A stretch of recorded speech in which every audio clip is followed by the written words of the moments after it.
Two identical Korean Mafia twins gave Makina exactly 1 hour to pack her life and agree to marry them both.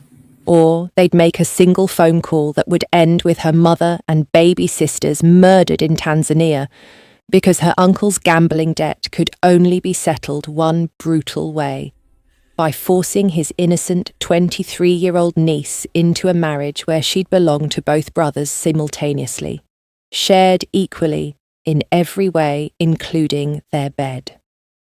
The virgin graduate student had never been kissed, never been touched, never imagined her first time would be with two dangerous strangers who just told her, "You'll have the both of us tonight," with eyes that promised they'd teach her body things she didn't know were possible. 60 minutes to choose between sacrificing her family or sacrificing herself to men who didn't ask permission, didn't accept refusal, and made it crystal clear that once she agreed, there'd be no escape from the dark pleasure they were about to awaken in her.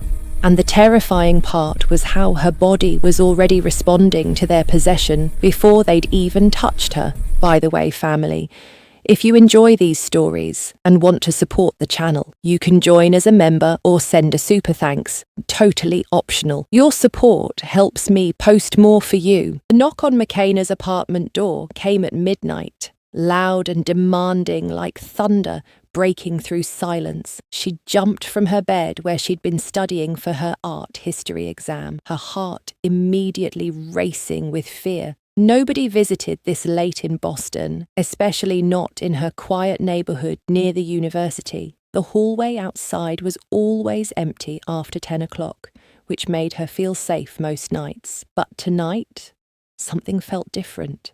Something felt dangerous. Through the peephole, she saw two identical men standing in the dimly lit hallway. They wore expensive black suits that looked like they cost more than her entire semester's tuition. Their faces were carved from stone, handsome but cold, with sharp cheekbones and eyes that seemed to see everything. They looked powerful, like they owned the world and everyone in it. They looked exactly alike, mirror images of each other, and both radiated danger like heat from fire. "Makina Omondi, we know you're in there. Open the door. We need to discuss your uncle's debt," one of them called out in a deep voice that sent shivers down her spine. Her hands shook as she slowly unlocked the deadbolt and chain. She knew she should keep the door closed, should call the police, should do anything except what she was doing. But something in that voice told her running wouldn't help. These weren't men you could hide from. The moment the door cracked open, both men stepped inside without asking permission, moving with the confidence of people who always got what they wanted. They were even more intimidating up close, tall, at least 6 feet each, with broad shoulders and muscular builds their suits couldn't hide. They were handsome in a scary way, with sharp eyes that looked at her like she was something they already owned. Their faces were exactly the same down to the last detail, but something about their expressions felt different. One seemed colder, more analytical. The other seemed slightly warmer, but no less dangerous. "Who are you? What debt? I don't understand what you're talking about," Makina said, pulling her thin robe tighter around her body. She suddenly became very aware that she was only wearing her old nightgown underneath, nothing fancy, just simple cotton that had seen better days. "I'm Kyung-soo," said the one on the left, his voice cold and businesslike. "This is my twin brother, Kyung-jae. Your uncle, David Omondi, borrowed $500,000 from our organization 2 years ago. The agreement was that he would pay it back within 18 months. He didn't. He made excuses, then promises, then more excuses. Now he's disappeared completely, and you're the only family member we could locate in the United States." Makina felt her legs go weak. $500,000. That was an impossible amount of money. "I don't have that kind of money. I'm just a graduate student. I work part-time at a coffee shop making minimum wage. I can barely pay my own rent. There's no way I could ever pay back that much. Kyung-jae smiled, but it wasn't a friendly smile. It was the smile of a predator who'd just cornered prey. We know everything about you, Makina. And I mean everything. We know you're 23 years old, studying art history at Boston University. We know you work at Common Grounds coffee shop on Beacon Street. We know you send $200 home to your mother in Tanzania every single month, even though you can barely afford it. We know you've never had a boyfriend, never been on a date that lasted past dinner. We know you're innocent, untouched, completely pure. We know things about you that even your closest friends don't know. Her face burned with embarrassment and fear. How did they know such personal things about her? Had they been watching her, following her? The thought made her skin crawl. Why would you investigate me so thoroughly? I didn't borrow any money from you. Because your uncle made this your problem when he signed a very specific contract, Kyung-soo said, pulling a thick folder from inside his jacket. He opened it and showed her papers covered in legal language she didn't fully understand, but she saw her uncle's signature at the bottom, bold and clear. This contract states that if David Omondi failed to repay his debt, his closest female relative under the age of 30 would fulfill the debt through alternative means. That's you, Makina. You're his only niece, his only female relative in the right age range. Alternative means? What does that mean? Makina backed away from them, fear making her voice shake. It means marriage. Kyung-jae said simply, moving closer, with steps that seemed casual but definitely weren't. In our world, in our organisation, there are old traditions, very old traditions that still hold power. When a debt can't be paid with money, it can be paid with family bonds. Your uncle agreed that if he couldn't pay, you would marry into our family to settle the debt permanently. That's insane! That's not legal. I can't marry someone I just met. I won't. You can't force me. Makina's voice rose with panic. Not someone, Kyung-soo corrected, his dark eyes never leaving her face. Both of us. In our organisation, in our tradition, twin brothers share everything equally, everything. That includes a wife. It's not common, but it's completely accepted within our world. You would become wife to both of us simultaneously. Makina felt like the floor was disappearing beneath her feet. This couldn't be real. Things like this didn't happen in real life. Not in modern America, not in the 21st century. This is human trafficking. This is illegal. I could go to the police right now. You could try, Kyung-jae said, his voice soft, but somehow more threatening than his brother's coldness. But it wouldn't help your family back in Tanzania. It wouldn't save your mother. It wouldn't save your two little sisters who are only 10 and 12 years old. Sweet girls. Beautiful. Your mother works so hard cleaning houses to keep them in school. She's so proud that you made it to America, that you're getting an education. She tells all her friends about her daughter, the graduate student. Are you threatening my family? Makina whispered, horror washing over her. We don't make threats, Makina, Kyung-soo said coldly. We make promises. We promise that if you refuse this arrangement, your family will suffer the consequences of your uncle's debt. Your mother will lose her home.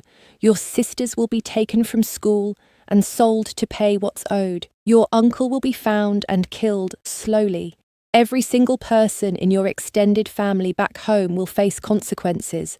That's not a threat. That's a guarantee. Tears filled Makina's eyes and spilled down her cheeks. She thought about her sweet mother, who worked herself to exhaustion every day. She thought about her baby sisters with their bright smiles and big dreams. They had nothing to do with their uncle's stupid, selfish mistakes. They were innocent, completely innocent. Please, there must be another way.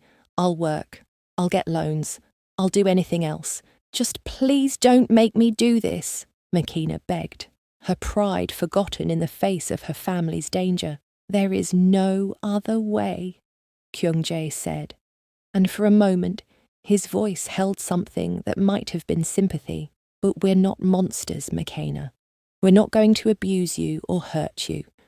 We'll take care of you. You'll live in luxury. You'll never have to worry about money again, never have to work in that coffee shop or stress about rent or tuition. We'll pay off your student loans. We'll send money to your mother every month, so she never has to work again. Your sisters will go to the best schools. All you have to do is be our wife. That's all." "I've never even kissed anyone," McKenna whispered, shame making her voice barely audible.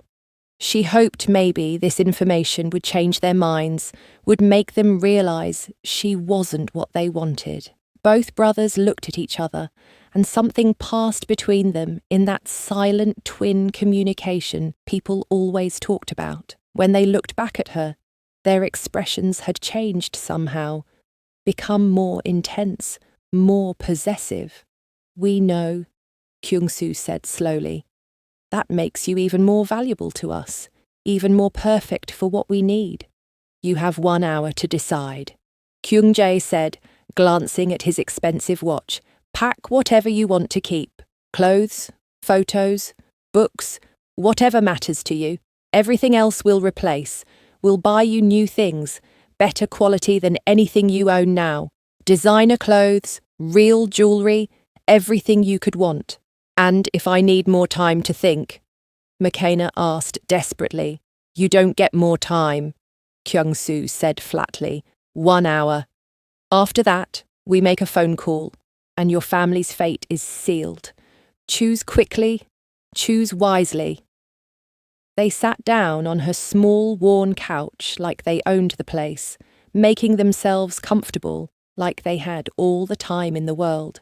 Kyung-soo pulled out his phone and started checking messages. Kyung-jae looked around her tiny studio apartment with an expression that might have been pity. McKenna stood frozen in the middle of her small space, her whole life crashing down around her like a building collapsing in an earthquake. She could run. She could try to escape through her window, down the fire escape, into the Boston night, but they'd find her eventually. Men like this always did. They had resources, power, connections. And while she ran, her family would suffer. Her mother would pay for her cowardice. Her little sisters would pay the price. McKenna thought about her mother's voice on the phone just last week, so happy and proud because McKenna had sent money for new school uniforms. She thought about her sisters' faces in the photos on her phone, their bright smiles and sparkling eyes full of hope for the future. Could she really let them die, let them suffer because she was too scared to sacrifice herself? The answer was no. She couldn't.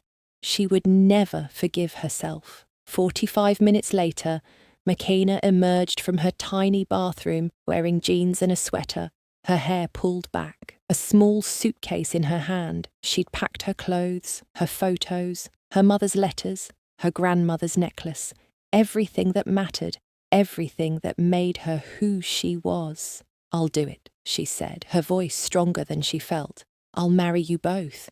But you have to promise me something first. Promise me my family will truly be safe. Promise me they'll be taken care of. Promise me this sacrifice actually means something." "Smart girl," Kyung-soo said, standing up from the couch. "We promise your family will be protected. In fact, we'll do better than that. We'll send your mother $3,000 every month for the rest of her life. We'll pay for your sisters to attend university when they're old enough. We'll buy your mother a house so she never has to worry about rent. Your family will live better than they ever dreamed possible. But understand this very clearly," Kyung-jae said, moving close to her, so close she could feel the heat radiating from his body and smell his expensive cologne. "Once you agree to this, there's no going back, ever. You belong to us from this moment forward, completely and totally. Your body, your time, your future, your everything. It all becomes ours. You stop being just Makina Omondi. You become our wife, our possession, our responsibility. Do you understand what that means? Makina nodded, not trusting her voice to stay steady if she tried to speak. Say it out loud, Kyung-soo commanded, his voice leaving no room for argument. Say the words clearly so there's no confusion later. Tell us exactly what you're agreeing to. I agree to marry both of you, Makina said, forcing the words past the lump in her throat. Say it properly. Say our names. Make it real. I agree to become the wife of Kyung-soo and Kyung-jae, Makina said more clearly, looking each of them in the eyes as she said it. I agree to marry both of you and become your wife in whatever way that means in your world. Kyung-jae smiled and reached out to touch her cheek gently. His hand was warm and surprisingly soft. Good girl. Let's go home. They took her suitcase and led her out of her apartment. Makina looked back once at the small space that had been her home for 2 years. It wasn't much, but it had been hers. Her independence, her freedom. Now she was walking away from it forever, walking into a future she couldn't imagine and didn't want. Outside, a black luxury car waited at the curb, the kind of car Makina had only seen in movies. A driver in a suit opened the back door. Kyung-soo gestured for her to get in. She slid into the back seat, and immediately both brothers got in on either side of her, sandwiching her between their large bodies. The car pulled away from her old life and headed toward her new one. Makina sat stiffly between the twins, hyper-aware of how their legs pressed against hers, how their shoulders touched hers, how their presence seemed to fill all the air in the car. Every time the car turned a corner, their bodies shifted against hers, reminding her constantly of how big and strong they were compared to her small frame. Relax, Kyung-jae said softly near her ear. You're so tense, you're shaking. I'm terrified, Makina admitted. I just agreed to marry 2 strangers. I have no idea what's going to happen to me. Of course, I'm tense. What's going to happen, Kyung-soo said from her other side, is that you're going to live in luxury. You're going to be protected and cared for, and you're going to learn what it means to belong to both of us. It won't be what you expected, but it might not be as terrible as you think.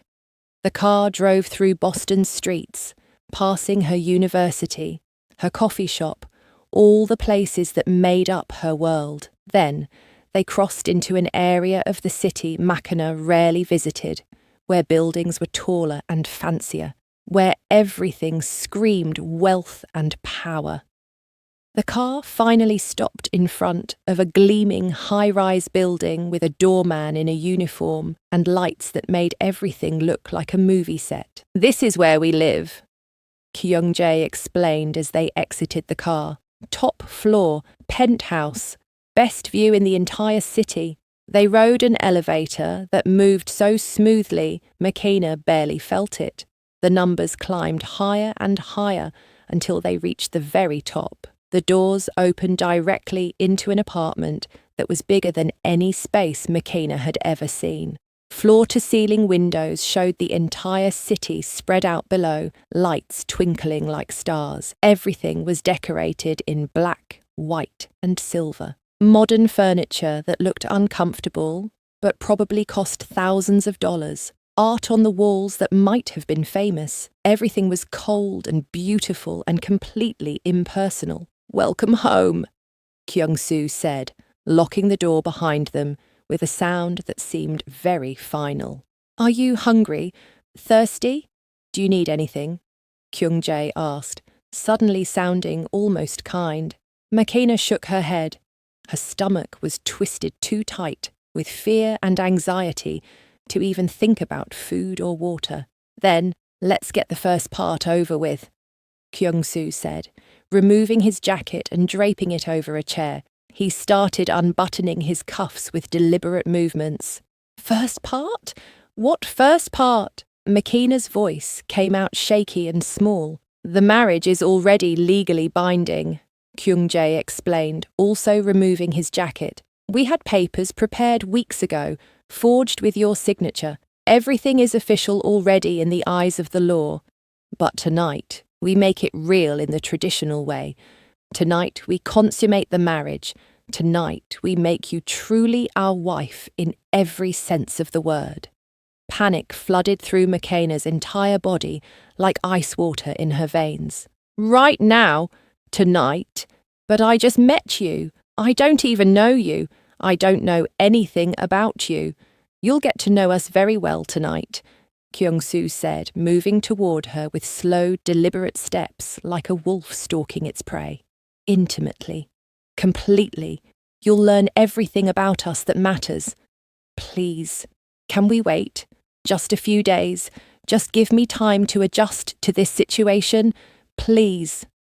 McKenna begged, backing away until her back hit the cold window glass. Kyung-jae moved to block her other side, trapping her between them and the window. No waiting. You need to understand from the very beginning that when we want you, we take you. When we desire you, you submit. Your body belongs to us now, not to you, to us. But we're not cruel men, McKenna. We're not monsters who enjoy causing pain. We'll make it good for you. We'll teach you everything slowly and carefully. We'll show you pleasure you've never imagined existed. I'm so scared, McKenna admitted, tears sliding down her face again. I'm a virgin. I've never done anything like this. I don't know what to do.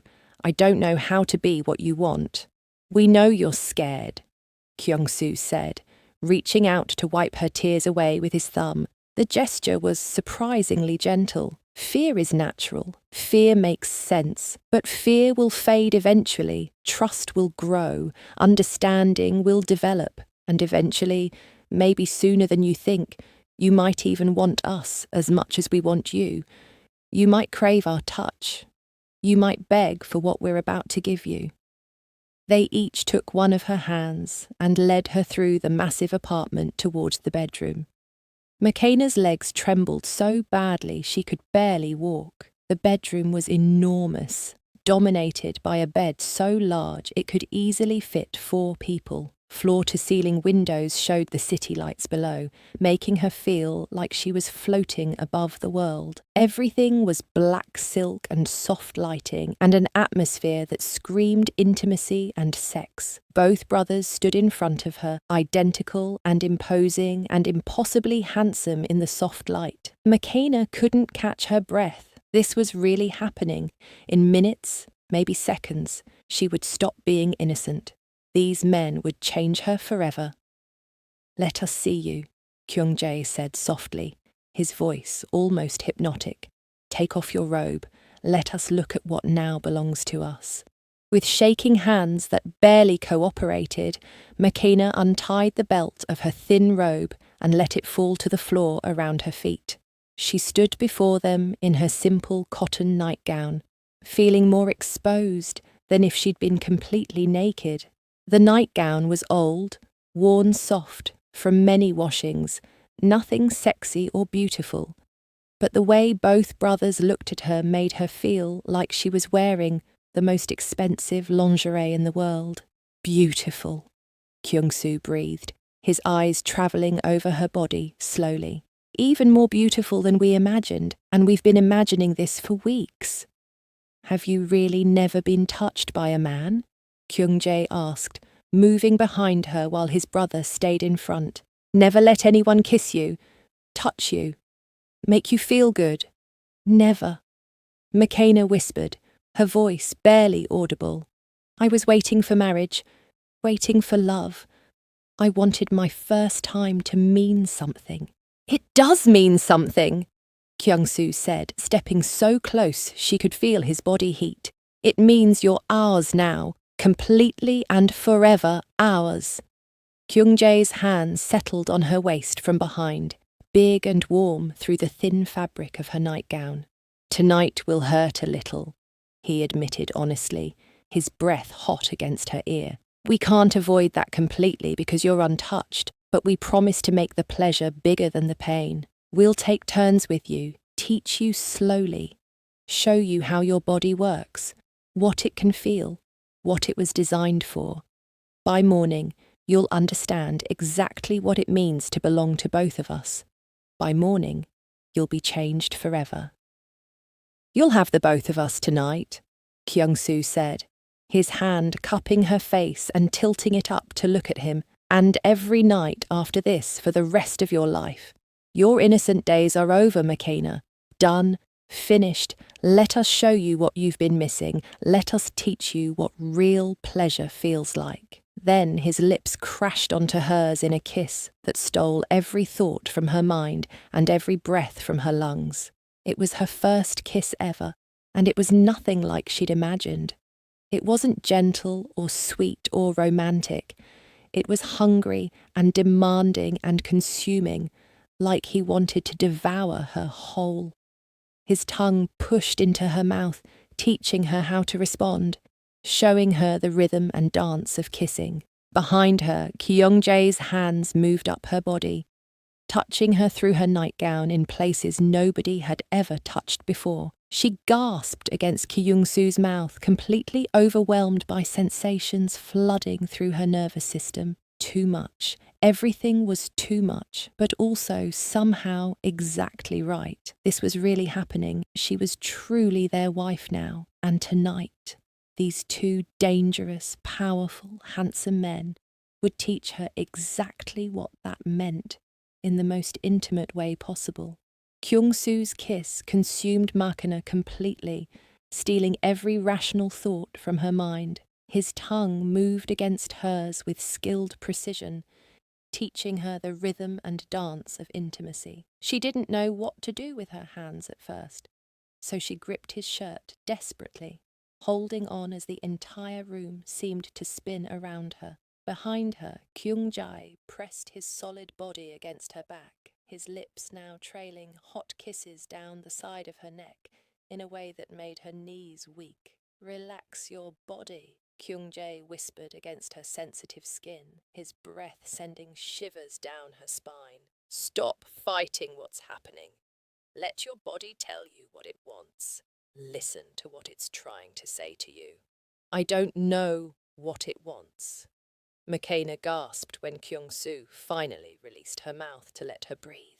"I don't understand any of this." "Your body wants us," Kyung-soo said with absolute confidence, his voice deep and certain. "Your mind might be scared and confused, but your body already knows the truth. It knows what's coming. It knows what it needs." 4 hands touched her now, exploring her body through the thin fabric of her nightgown. Kyung-soo's hands traced the curves of her waist and hips, while Kyung-jae's hands slid slowly along her thighs. The heat building inside her core was strange and frightening and somehow wonderful all at the same time. Her body responded without her permission, arching into their touches, seeking more of whatever this feeling was. "Please, I need a moment to catch my breath," Makena pleaded, feeling overwhelmed by the intensity of everything happening. Both brothers stepped back immediately, giving her space. Kyung-soo studied her flushed face and rapid breathing with those analytical eyes. "You're completely overwhelmed. Too much, too fast. Everything is happening so incredibly fast," Makena admitted, wrapping her arms around herself protectively. "My whole life changed in 2 hours. I'm trying to process it all." Kyung-jae guided her gently to sit on the edge of the massive bed. The mattress was so soft she sank into it. "Then we'll slow down a little. We can be patient when necessary, but understand clearly, Makena, we're not stopping completely. Tonight, you become our wife in every possible way. That's not negotiable. It's going to happen." Kyung-soo knelt in front of her, putting himself at eye level, his hands resting on her knees. "I need to ask you a personal question. Have you ever touched yourself, made yourself feel good, explored your own body?" Makena's face burned with embarrassment, so intense she thought she might actually catch fire. She couldn't answer that question. She couldn't admit such private things to these strangers. It was too mortifying. "It's okay." Kyung-jae sat beside her on the bed, his hand stroking her hair gently, like she was something precious. "We're your husbands now. There's nothing shameful between husbands and wives. Nothing is too private or too embarrassing to discuss. You can tell us anything, everything we need to know so we can understand your body and what it knows." "Sometimes," McKenna whispered so quietly they almost couldn't hear her, "but I always felt so guilty afterward that I would stop before anything really happened. I was raised to believe those things were wrong outside of marriage." "Well, you're married now," Kyung-soo said firmly, his eyes intense and focused entirely on her face. "So, there's no more guilt, no more shame.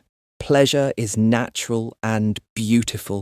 It's what bodies were designed for, and tonight, we're going to give you more pleasure than you've ever imagined in your most secret dreams."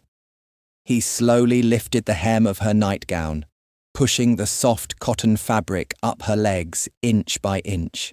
McKenna wanted to stop him, wanted to push his hands away, but she couldn't find the strength or courage to actually do it. His fingers traced light patterns on her inner thighs, moving higher and higher with agonizing slowness. When he finally touched her there, between her legs where she was most sensitive and private, she jumped like she'd been shocked. "Very sensitive," Kyung-soo observed with a small smile. "Perfect. You're going to be so responsive to everything we do." Kyung-jae turned her face toward him with gentle fingers under her chin, then kissed her deeply while his brother's fingers worked magic between her legs. McKenna moaned into Kyung-jae's mouth, shocked and embarrassed by the sounds coming from her own throat.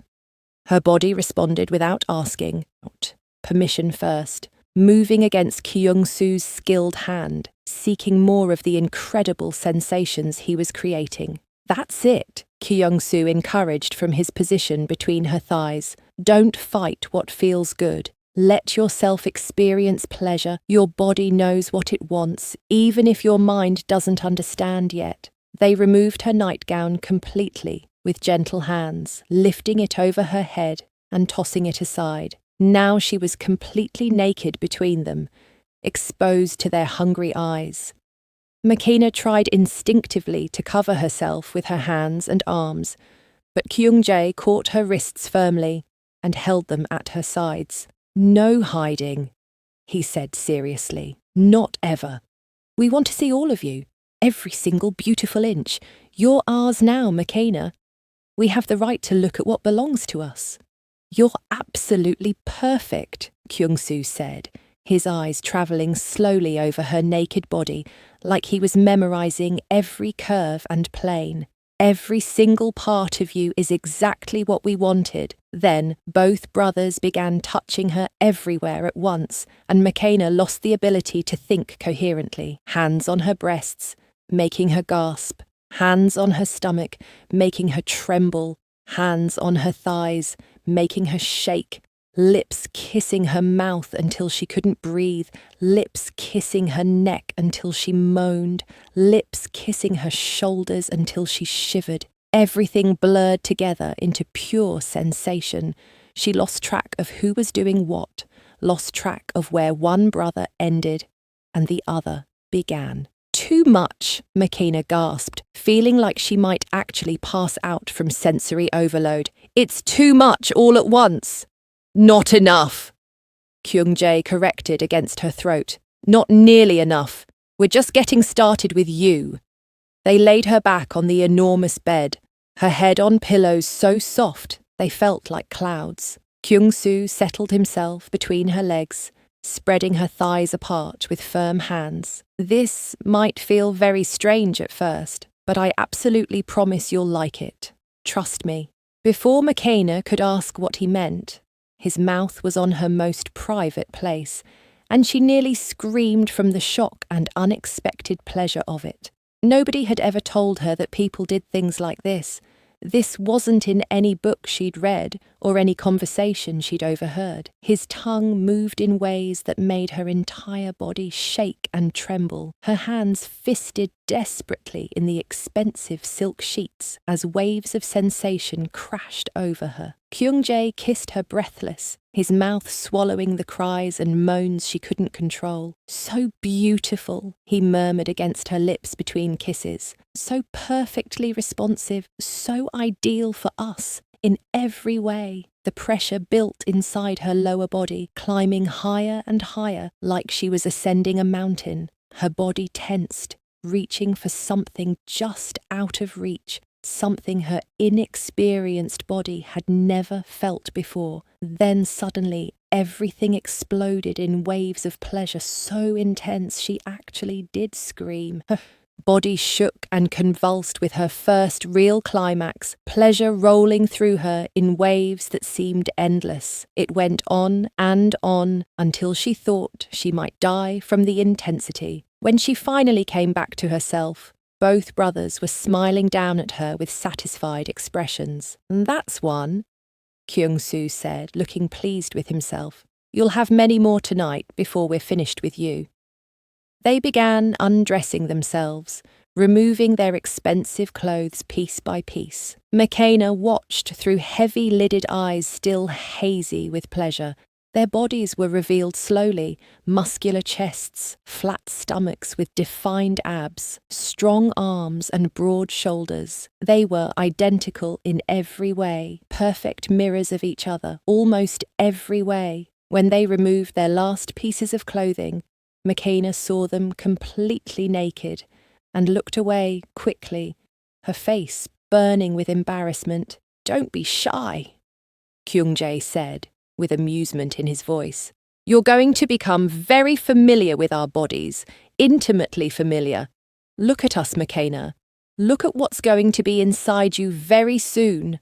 Kyung-soo reached into the nightstand drawer and pulled out a small bottle. "This will help make things easier," he explained, showing her the lubricant. "It will reduce the pain for your first time. We don't want to hurt you more than necessary." He slicked the clear gel between her legs, his fingers stretching her gently, preparing her body for what was coming.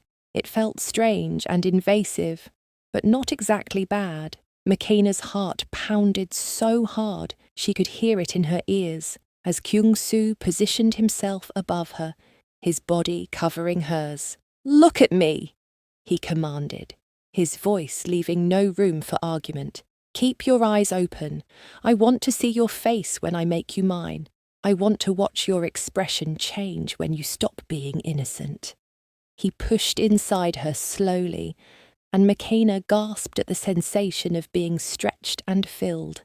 It hurt, a sharp, burning pain that made her want to push him away. But he was gentle, moving inch by careful inch, pausing frequently to let her adjust to his size. His eyes never left hers, watching every flicker of emotion cross her face. "Breathe deeply," Kyung-jae coached from beside them, holding her hand tightly. "Relax all your muscles. Fighting it makes the pain worse. Let your body accept what's happening."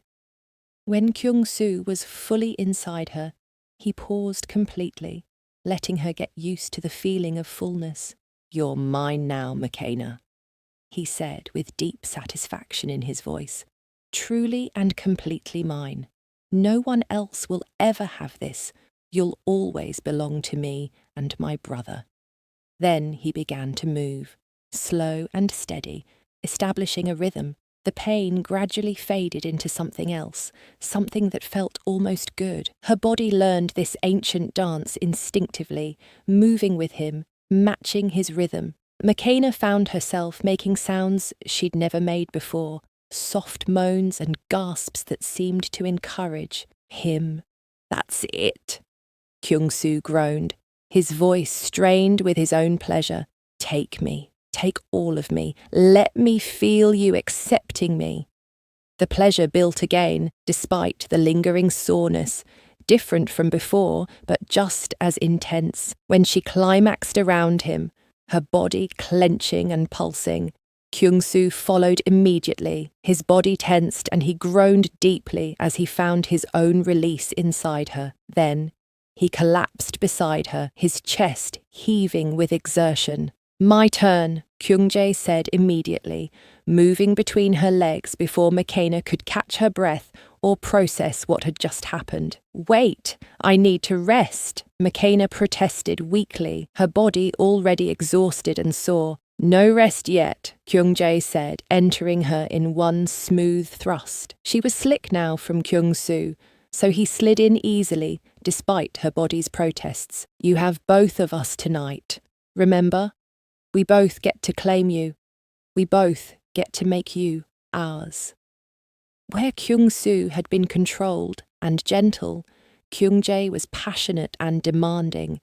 He moved faster, harder, making her feel every single inch of him. McKenna clung to his broad shoulders, completely overwhelmed by the sensations flooding through her tired, oversensitive body. It was too much after what she'd just experienced, but also somehow exactly what she needed. "So tight," Kyung-jae groaned above her, his eyes closed with pleasure. "So absolutely perfect. You were made for us, McKenna. Your body fits ours like we were designed for each other." He kissed her roughly, possessively, claiming her mouth while his body claimed her below. Despite her exhaustion and soreness, pleasure built inside her again. How was that even possible? How could her body respond again so quickly after everything it had just been through? "Come for me," Kyung-jae demanded, his voice commanding. "Let me feel you fall apart. Show me how good I make you feel." His hand moved between their joined bodies, touching her in that special, sensitive place, and McKenna shattered completely. She screamed into his kiss as another intense climax ripped through her exhausted body. Kyung-jae thrust hard twice more before finding his own finish, groaning her name like a prayer. They collapsed together on the massive bed in a tangle of sweaty limbs. McKenna lay between both brothers, completely exhausted and sore in places she didn't even know could be sore. But strangely, underneath the physical discomfort, she also felt safe, protected, wanted in a way she'd never experienced before. "Sleep now," Kyung-soo murmured, pulling her against his chest while Kyung-jae pressed against her back. "Rest while you can. Tomorrow we continue your education. We have so much more to teach you." "Tomorrow?" McKenna's eyes flew open in alarm. "But I'm so tired and sore. I can't possibly do this again tomorrow." Kyung-jae laughed softly against her neck, his breath warm on her skin. "You're our wife now. This is your life from now on. Getting used to us, wanting us, needing us. Your body will adjust quickly. Soon you'll crave our touch instead of fearing it." As exhaustion finally pulled her under into sleep, McKenna's last conscious thought was that her innocent days were truly, completely, irrevocably over. She belonged to these two powerful, dangerous, passionate men now. They'd claimed her body completely tonight.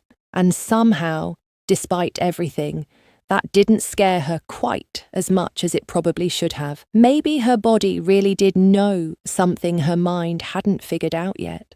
Bright morning sunlight streaming through the floor-to-ceiling windows woke McKenna from deep sleep. For one blissful moment, she forgot where she was and what had happened. Then she felt the arms wrapped around her body, the warm, solid forms pressed against her front and back, and everything came rushing back in vivid detail. She was married to twins, Korean Mafia twins, and last night they had made her their wife in the most intimate, intense ways imaginable. Her body ached everywhere in ways she'd never experienced before. Every muscle felt used and tired. Moving even slightly made her wince with discomfort. There was soreness between her legs that reminded her exactly what she'd done last night, what had been done to her. "Sore?"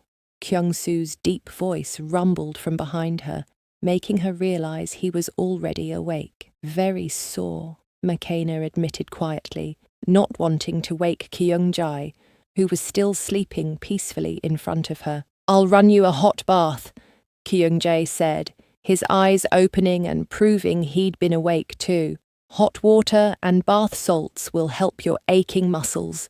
You'll feel better after soaking for a while." 20 minutes later, McKenna found herself submerged in a huge bathtub that was more like a small pool. The tub was filled with water, hot enough to make her skin pink and sweet-smelling bubbles that felt luxurious and expensive. The heat did help her aching muscles, soothing away some of the soreness. She closed her eyes and tried to process everything that had happened to her in less than 12 hours. She'd been intimate with 2 men last night, 2 men at the same time. Her conservative mother would literally die of shame if she ever found out what her daughter had done, what her daughter had become. The thought made McKenna want to cry, but she forced the tears back. She'd made her choice to protect her family. Now she had to live with the consequences. The bathroom door opened without warning, and both brothers walked in like it was completely normal to interrupt someone's bath. "I'm bathing," McKenna yelped, sinking deeper into the protective bubbles instinctively. "We've seen absolutely everything already," Kyung-soo reminded her, sitting casually on the edge of the enormous tub. "Multiple times and from every possible angle. No more privacy, McKenna. We're married now. Married people don't hide from each other." Kyung-jae knelt beside the tub on the other side. "How do you feel this morning? Besides, physically sore, I mean. How do you feel emotionally about what happened last night?" "Confused," McKenna answered honestly, figuring there was no point in lying. "Everything is so strange and overwhelming. This is all happening so fast I can barely process it." "You'll adjust to this life," Kyung-soo said confidently, like it was a simple fact. "Everyone does eventually. The human mind and body are remarkably adaptable when necessary." "Everyone? You've done this before? Shared a wife before me?" McKenna couldn't hide the sudden jealousy that flared in her chest. Where had that come from? Why did she care? Both brothers smiled at her reaction. "No," Kyung-jae assured her quickly. "You're our first wife, our only wife, ever. In our organisation, twin brothers are allowed to share one wife, but it's actually quite rare. Most twins choose not to. We waited years to find the right woman for this arrangement. And I'm the right woman because of my uncle's convenient debt," McKenna said bitterly, unable to keep the resentment out of her voice. "You're the right woman because you're beautiful, intelligent, strong, and pure," Kyung-soo corrected seriously. "The debt just brought you to our attention. It gave us the opportunity to meet you, but fate, destiny, whatever you want to call it, that's what made you perfect for us. We could have chosen anyone to fulfill that debt. We chose you specifically." After her bath, they gave her expensive designer clothes to wear, soft leggings and a cashmere sweater that probably cost more than her entire wardrobe back in her apartment. Everything fit perfectly because they somehow knew her exact measurements. The thought of them studying her body that closely before even meeting her felt both creepy and strangely flattering. Over breakfast, fresh pastries, exotic fruits, expensive coffee, they explained the new rules of her life. Rule 1, you don't leave this penthouse without one of us accompanying you, Kyung-soo said firmly, his tone making it clear this wasn't up for discussion. Our world is extremely dangerous. We have enemies who would love to hurt you just to get to us. You're our weakness now, which makes you a target. Rule 2, you can finish your art history degree, but you'll do it online from now on, Kyung-jae added, pouring her more coffee. We'll pay for everything, of course, the best online program available, but no more going to campus, no more being in public places where we can't protect you adequately. What about my job at the coffee shop? McKenna asked. already knowing the answer, but needing to hear it anyway. You quit immediately, Kyung-soo said simply, like it was the most obvious thing in the world. You don't need to work anymore. You'll never need to work again in your entire life. Your only job now is being our wife. That's a full-time position all by itself. I can't just disappear without explanation. My manager will worry. My co-workers are my friends. They'll think something terrible happened to me. Tell them you met someone and got married very quickly, Kyung-jae suggested with a casual shrug. It happens all the time. People fall in love fast and make impulsive decisions. Your friends will be surprised, but they'll believe it. Send them a text message today saying you're deliriously happy with your new husband and you're taking time off to enjoy married life.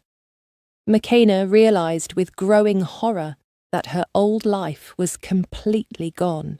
Everything familiar and comfortable had vanished overnight like it never existed. Her apartment, her routine, her job, her friends, her independence, all of it was just gone, erased, replaced with this strange new existence she didn't understand or want. Don't look so sad and lost, Kyung-soo said, reaching across the table to touch her cheek gently. This life is better in many ways. You'll see that eventually. You'll have everything you could possibly want. You'll never struggle or worry about money again. You'll be protected and cherished. That's more than most people ever get. The next few weeks were the strangest of McKenna's entire life, like living in a dream that felt surreal and impossible. She learned that Kyung-soo was the more serious twin, intense and focused. He watched her constantly with those sharp, protective eyes that seemed to see everything. He didn't smile often, but when he did, it transformed his entire face from intimidating to beautiful. In bed, he was dominant and controlling, taking charge of her pleasure, making decisions about her body without asking. Kyung-jae was warmer and easier to talk to in everyday situations. He made jokes, sometimes cooked breakfast himself instead of having their private chef do it, and asked about her day and her online classes. But he was equally possessive in his own way. He got visibly jealous if she smiled too warmly at the doorman or talked too friendly with delivery people. In bed, he was passionate and playful, sometimes teasing her until she begged him to finish what he'd started. Both brothers wanted her constantly, morning, afternoon, evening, middle of the night. Sometimes they took turns, each having private time with her. Sometimes they shared her together, both touching her at once, until she couldn't think straight. McKenna's body adjusted surprisingly quickly to the constant intimacy, learning to crave their touch instead of fearing it. She started initiating intimacy herself sometimes, surprising both of them with her growing boldness and confidence. "You're becoming very bold," Kyung-jae grinned one evening when she kissed him first, instead of waiting for him to start things. "Look at our shy virgin wife taking charge." "You both created this situation," McKenna teased back, feeling more confident and comfortable than she had since this whole thing began. "You created whatever monster I'm becoming. This is your fault." "Our perfect monster," Kyung-soo said, pulling her onto his lap possessively. "Now, show me exactly what my brother has been teaching you during your private time together today." They made love on the couch, on the floor, pressed against the huge windows overlooking the glittering city below. McKenna stopped being embarrassed about the intimate things they did together, the positions they put her in, the ways they used her body for mutual pleasure. This was her marriage now, strange and complicated and unconventional, but somehow becoming normal. Her new normal. One night, both brothers took her at the same time in a way she hadn't known was even physically possible. It was overwhelming and intense and pushed her past every boundary she thought she had. The fullness was almost too much, the sensation of both of them inside her simultaneously making her feel completely claimed and possessed. She screamed from the intense pleasure and the stretching fullness completely lost between them. Ours! Kyung-soo groaned above her, his voice strained with effort and pleasure. Completely and totally ours in every way. Every single part of you belongs to us. Kyung-jae agreed, his voice equally strained from his position. No part of you is yours anymore. When they all finally climaxed together in perfect synchronization, it felt transcendent, like their souls had merged along with their bodies. Makena could barely move afterward, completely exhausted. She lay between them, feeling utterly spent and satisfied in ways that should probably be illegal. I never imagined marriage would be anything like this, Makena whispered into the darkness of their bedroom, her voice still shaky from what they'd just done. Like what, specifically? Kyung-soo asked, his fingers tracing lazy patterns on her arm. So intensely physical, so consuming and overwhelming, so much about bodies and pleasure and constant touching. That's because you have two husbands instead of one. Kyung-jae chuckled, the sound rumbling through his chest against her back. Double the attention, double the pleasure, double the demands on your body, but also double the protection and double the love. But it wasn't just physical anymore, Makena realised with growing awareness. It was becoming something deeper and more complicated. She noticed herself watching them during dinner, genuinely enjoying their company. She smiled at their jokes and banter. She missed them during the hours they spent working in their home office. She learned small details about them. Kyung-soo liked his coffee completely black and read business reports every morning. Kyung-jae preferred green tea and watched cooking shows for relaxation. Both were secretly kind beneath their dangerous exteriors, donating anonymously to charities and helping people in trouble. They weren't just mafia bosses or dangerous criminals. They were complex, interesting, multi-layered men with thoughts and feelings and surprising depths. And despite everything, despite how this all started, Makena was falling for them, both of them, equally and completely. That realization scared her more than anything else had. This was supposed to be just an arrangement to save her family, a sacrifice she was making out of necessity, not choice. But her stupid heart didn't care about arrangements or necessity. Her heart was developing real feelings, real attachment, real love, and she had no idea what to do about it. "What are you thinking about so seriously?" Kyung-soo asked one evening, noticing her distracted, distant expression. "Nothing important," Makena lied, not ready to admit the truth yet. He studied her face intently, with those sharp, analytical eyes that saw too much. "You're learning to lie to us. That's not allowed in this marriage. Honesty is required at all times." "Tell us the truth right now," Kyung-jae demanded, his voice gentle but firm. "What's actually bothering you? What are you thinking about that's making you look so confused and conflicted?" "I'm confused about my feelings," Makena finally admitted, unable to hold it in any longer. This whole situation was supposed to be just about debt and obligation, just about saving my family, but it's becoming something else entirely, something I don't know how to handle or process. Both brothers exchanged one of their silent twin communication looks. "Good," Kyung-soo said after a moment. "Good? How is that good?" Makena asked, genuinely confused by his reaction. "Because we want you to have feelings beyond obligation," Kyung-jae explained patiently. "This arrangement works so much better if real emotions are involved, if you actually care about us instead of just tolerating us. We knew from the beginning that we needed your heart, not just your body." "Do you have feelings?" Makena asked boldly, her heart pounding with nervousness. "Or am I still just a debt payment to you? Just a pretty possession you acquired?" Kyung-soo pulled her close against his chest, his arms wrapping around her securely. "You stopped being just a debt payment the moment we first saw you in person. Something about you called to both of us immediately, made us want to keep you forever, not just for obligation, but for ourselves." "Is that love?" McKenna whispered, almost afraid to say the word out loud. "Maybe it is," Kyung-jae admitted thoughtfully. "We're not experts at emotions and feelings. We weren't raised to express or even acknowledge such things. But we know we think about you constantly. We want you constantly. We need you constantly. We feel possessive and protective in ways we've never felt about anyone else.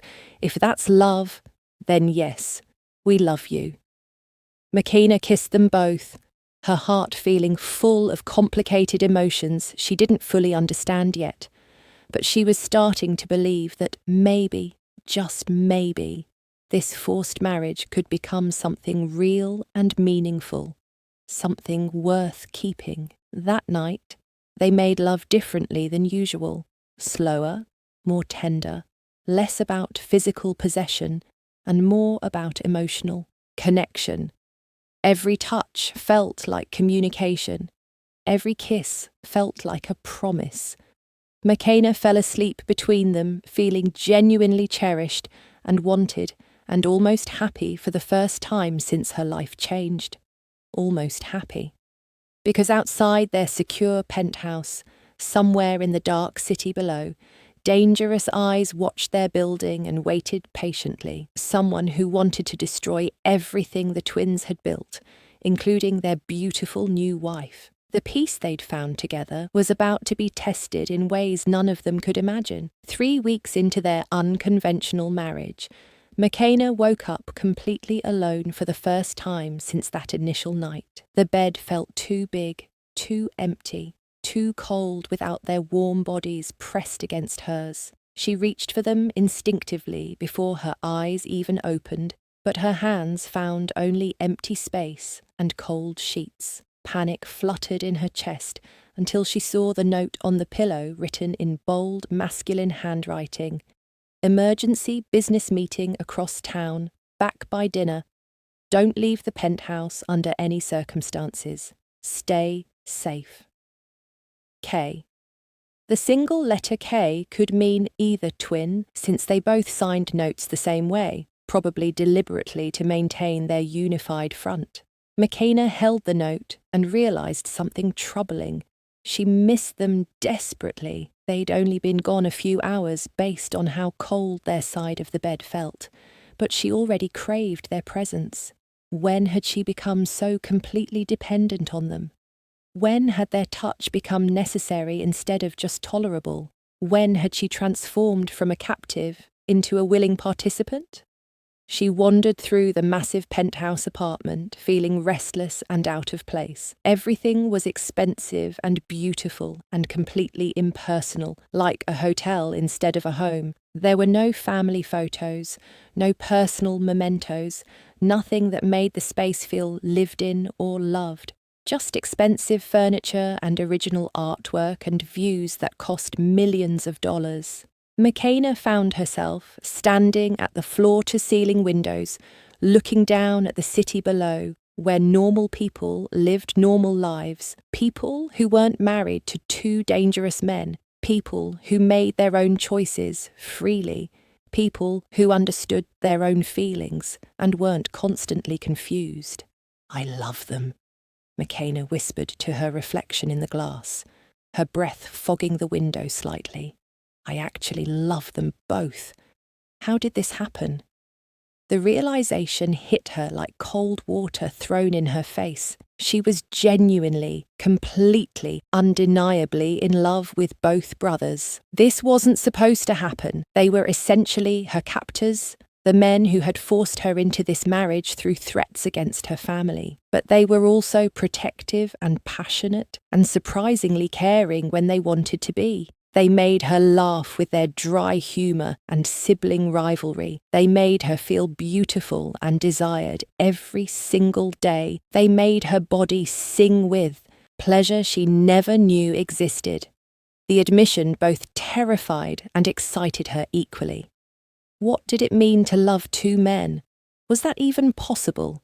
Could a heart truly be divided like that? Or was she just confused by good sex and Stockholm syndrome? That evening, both brothers finally came home, looking tense and angry about something business-related. Their suits were slightly dishevelled, their expressions dark and troubled. They barely spoke during the dinner their private chef had prepared, just pushed food around their plates and exchanged meaningful looks full of silent communication. "What's wrong?" McKenna finally asked, unable to handle the heavy silence any longer. "What happened at your meeting?" "Business problems," Kyung-soo said shortly, his tone making it clear he didn't want to discuss it. "Nothing for you to worry your pretty head about. I'm your wife, not a decoration," McKenna said with more confidence than she used to have. "Your problems are my problems now. That's how marriage works, even weird marriages like ours." Kyung-jae smiled slightly, despite his obvious bad mood. "Cute sentiment. But our world is extremely dangerous. We keep you separate from the worst of it specifically to protect you from things you don't need to see or know." After dinner, Kyung-soo pulled McKenna into the bedroom, while Kyung-jae took an urgent phone call in the office. His kiss was rough and demanding, full of frustration he clearly needed to release somehow. His hands were almost aggressive as they stripped away her clothes. "I need you right now," he growled against her mouth, his voice rough with desperation. "I need to feel you and forget everything else for a while." They came together urgently, without their usual patience or gentle preparation. He took her hard and fast against the bedroom wall, his fingers digging into her hips hard enough to leave marks. There was no gentleness in it tonight, no tender words or careful movements, just raw need and overwhelming intensity. McKenna didn't mind the roughness. She'd learned she craved this side of him too, the barely controlled intensity, the edge of danger, the feeling of being completely overwhelmed by his passion. She wrapped her legs around his waist and held on, meeting his intensity with her own growing passion. "Mine," Kyung-soo repeated over and over like a mantra as he moved inside her. "My wife, my woman, only mine and my brother's. No one else gets to have you ever." "Yours," McKenna agreed breathlessly, her nails scratching down his back hard enough to leave marks. "Only yours. Both of yours. Forever." When Kyung-jae joined them later after his phone call ended, he was equally intense and desperate for her. Both brothers took her together that night, their bodies surrounding her completely, overwhelming all her senses. It was primal and possessive and exactly what all three of them seemed to need after their stressful day. Afterward, lying tangled together in the massive bed with sweat cooling on their skin, Kyung-soo finally explained what had them so worried. "Someone's watching us, following our movements. We have surveillance footage of a car that's been parked outside this building for 3 days. Someone on our balcony taking photos when you're visible. We don't know who yet, but we will soon." Fear shot through McKenna's body like ice water. "Will they try to hurt me? Is that what they want?" "Not while we're alive to prevent it," Kyung-jae promised darkly, his arm tightening around her protectively. "But we need to be significantly more careful now, more vigilant." "I can handle myself," McKenna protested, not wanting to be treated like helpless glass. "I'm not completely useless." "Against trained killers?" Kyung-soo raised an eyebrow skeptically. "You're an art history graduate student, not a soldier or fighter. You have no training or experience with violence." "Then teach me," McKenna demanded boldly. "Teach me to protect myself and fight back. If people are targeting me specifically because I'm your wife, I should know how to defend myself at least a little bit." Both brothers looked genuinely surprised by her request. "You actually want to learn to fight?" Kyung-jae asked, seeming almost impressed. I want to be less helpless and dependent. I hate feeling like a victim waiting to be rescued. If this is my life now, if danger is part of the package, then I want to be able to handle it, at least partially. Kyung-soo considered her request seriously for a long moment. Okay, we'll teach you basic self-defense, how to throw a proper punch, where to hit an attacker to cause maximum pain and damage, how to escape from common holds. But you still don't leave this building without one of us accompanying you. That's non-negotiable. The next few days, they dedicated hours to teaching her self-defense in their private gym. They showed her vulnerable points on the human body, taught her how to use an attacker's momentum against them, drilled her on escape techniques. Makina proved to be a surprisingly quick learner, absorbing their lessons eagerly and practicing until her muscles ached. Good form, Kyung-soo praised after she successfully flipped Kyung-jae onto his back using a technique they'd taught her. But remember, in a real fight with a real attacker, you don't try to be a hero. You hurt them badly enough to create an opening, then you run as fast as you can. You don't stay and fight. You escape and find safety. Understand? I understand completely. Makina agreed, breathing hard from exertion. Their training sessions often ended with them making love on the padded gym mats, sweat and desire mixing together. Makina couldn't get enough of them lately. Her body craved theirs constantly now, wanting their touch, their presence, their attention. She'd transformed from a reluctant participant into an eager, active partner in their unusual marriage. You're becoming absolutely insatiable, Kyung-jae teased one afternoon. After she initiated intimacy for the third time that day, our innocent virgin wife is long gone, replaced by this passionate woman. You both created this version of me, Makina reminded him with a smile, straddling his lap confidently. You taught me to want this, to crave this. This is entirely your fault. No complaints whatsoever. Kyung-jae grinned, his hands settling on her hips. We love what you've become. But the shadow of danger never really left.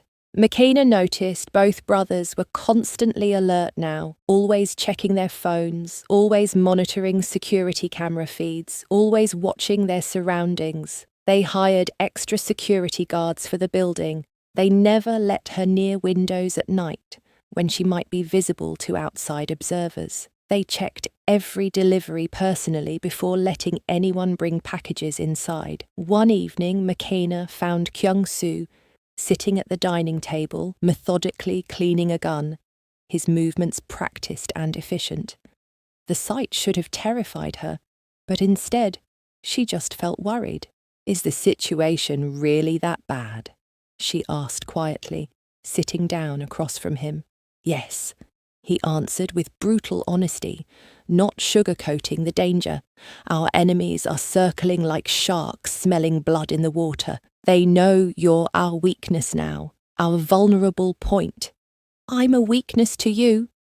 The words hurt more than they should have. Kyung-soo looked up from the gun, his eyes intense and serious. You're everything to us, Makina, which makes you our greatest vulnerability and greatest strength simultaneously. If something happened to you, if we lost you, it would absolutely destroy us both, completely and permanently. Her heart stuttered at the raw emotion in his voice. That definitely sounds like love to me. Maybe it is, he admitted, setting the gun down carefully. I've never felt anything like this before in my entire life. This terror of losing someone, this overwhelming need to keep you safe and close, this constant awareness of where you are and what you're doing. If that's love, then yes, I love you deeply. Makina moved around the table and sat on his lap carefully, mindful of the weapon. I love you too, both of you. I didn't mean to fall in love. I fought against it hard, but I can't help how I feel anymore. Kyung-soo kissed her deeply, possessively, the gun completely forgotten now. Say it again. Tell me again. I love you, Kyung-soo. And my brother, I love him too. Equally, completely. My heart is somehow big enough for both of you. Good, Kyung-jae said from the doorway where he'd been listening, making them both jump slightly. Because we love you too. More than we ever expected to love anyone or anything in our dangerous lives. He joined them, and soon all three were tangled together on the floor beside the dining table, expressing their feelings through desperate touches and passionate kisses and whispered words of love.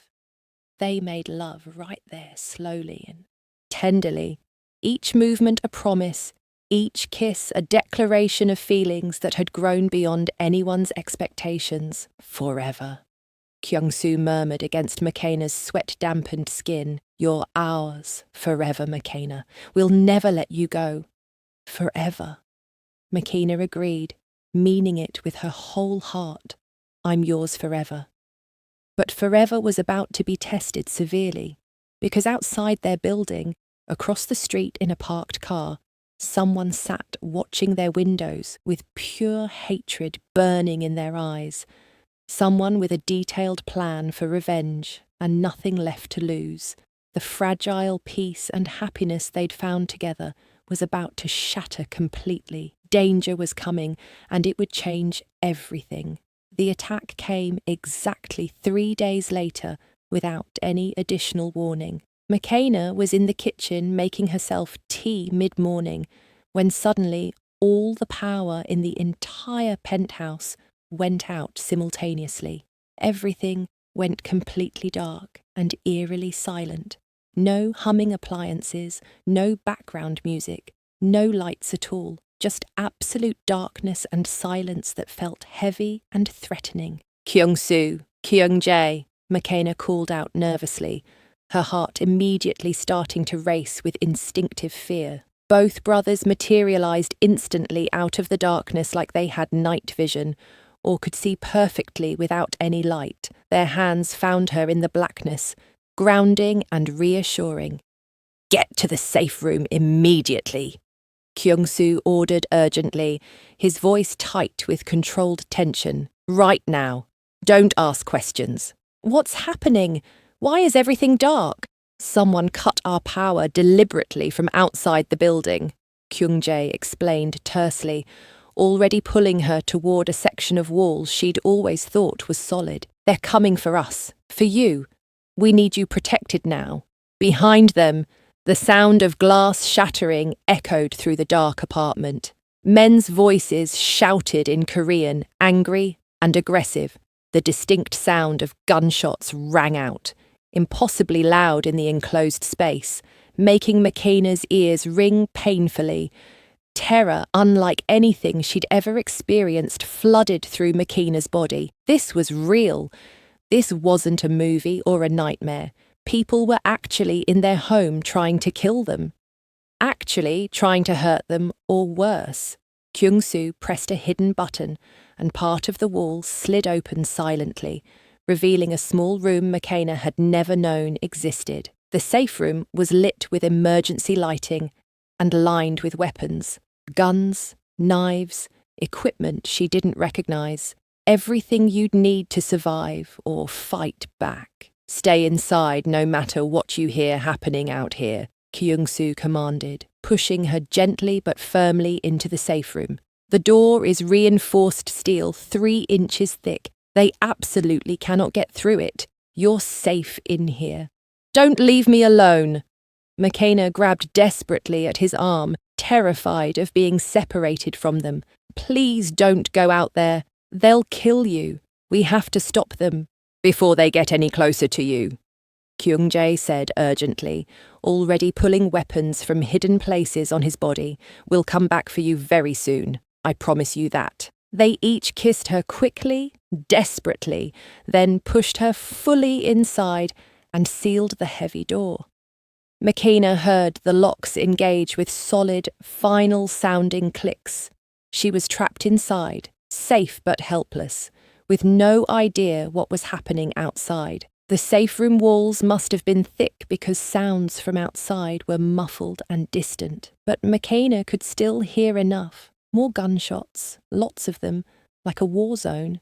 Men screaming in pain or anger, she couldn't tell which. Heavy furniture crashing and breaking, the sounds of violent fighting happening just beyond her protected space. Please let them be okay, Makena prayed silently, not even sure who she was praying to. Please don't take them away from me. Please let them survive this. I just found them. I just learned to love them. It's too soon to lose them. Time became meaningless in the sealed safe room. Makena had absolutely no idea if minutes or hours were passing. It felt like forever, each second stretching into eternity. She sat on the floor with her back against the cold metal wall, hugging her knees to her chest, shaking uncontrollably with fear and adrenaline. Finally, after what felt like a lifetime, the locks on the door clicked and it swung open. Both brothers stood there, splattered with blood, but visibly alive and mostly unhurt.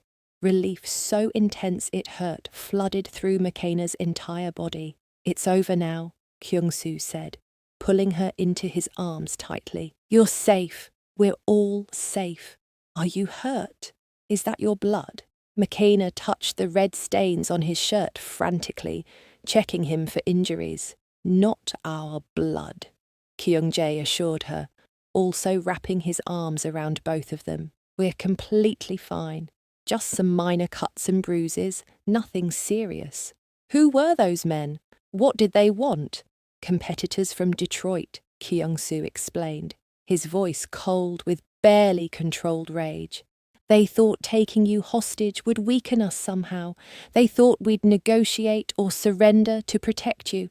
They were completely wrong about that. The penthouse apartment was absolutely destroyed. Bullet holes in the walls and expensive artwork. Broken furniture everywhere. Shattered glass covering the floor like snow. And 3 dead bodies being professionally removed by men in black suits who worked quickly and efficiently for the twins.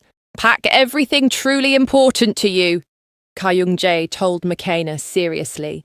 We're leaving Boston tonight. This location is compromised now. Where are we going? Somewhere significantly safer. Somewhere we can protect you better. Somewhere our enemies won't find us easily. Within 2 hours, they were on a private plane heading south. Makena sat between both brothers in the luxury aircraft, still shaking periodically from residual adrenaline and fear. She couldn't stop, touching them, needing the physical confirmation that they were alive and real and still with her. I was so terrified, Makena admitted quietly. I thought they might actually kill you both. I thought I might lose you before I ever got to tell you how much you mean to me. We're very hard to kill, Kyung-soo said confidently, his arm tight around her shoulders. We've survived significantly worse situations than this. We've been doing this dangerous work since we were teenagers. But seeing you in danger today made me realize something crucial, Kyung-jae added thoughtfully. We can't keep living like this indefinitely, constantly looking over our shoulders, always waiting for the next attack, never feeling truly safe. What are you saying exactly? Makena asked. We're saying that we love you more than we love power or money or the organization. Kyung-soo explained seriously. We're going to step back from the most dangerous parts of our business operations.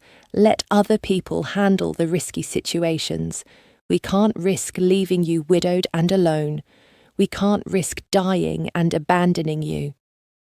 Makena's heart swelled with emotion so intense she thought it might burst. They were literally changing their entire lives for her, rearranging everything to keep her safe. You would really do that?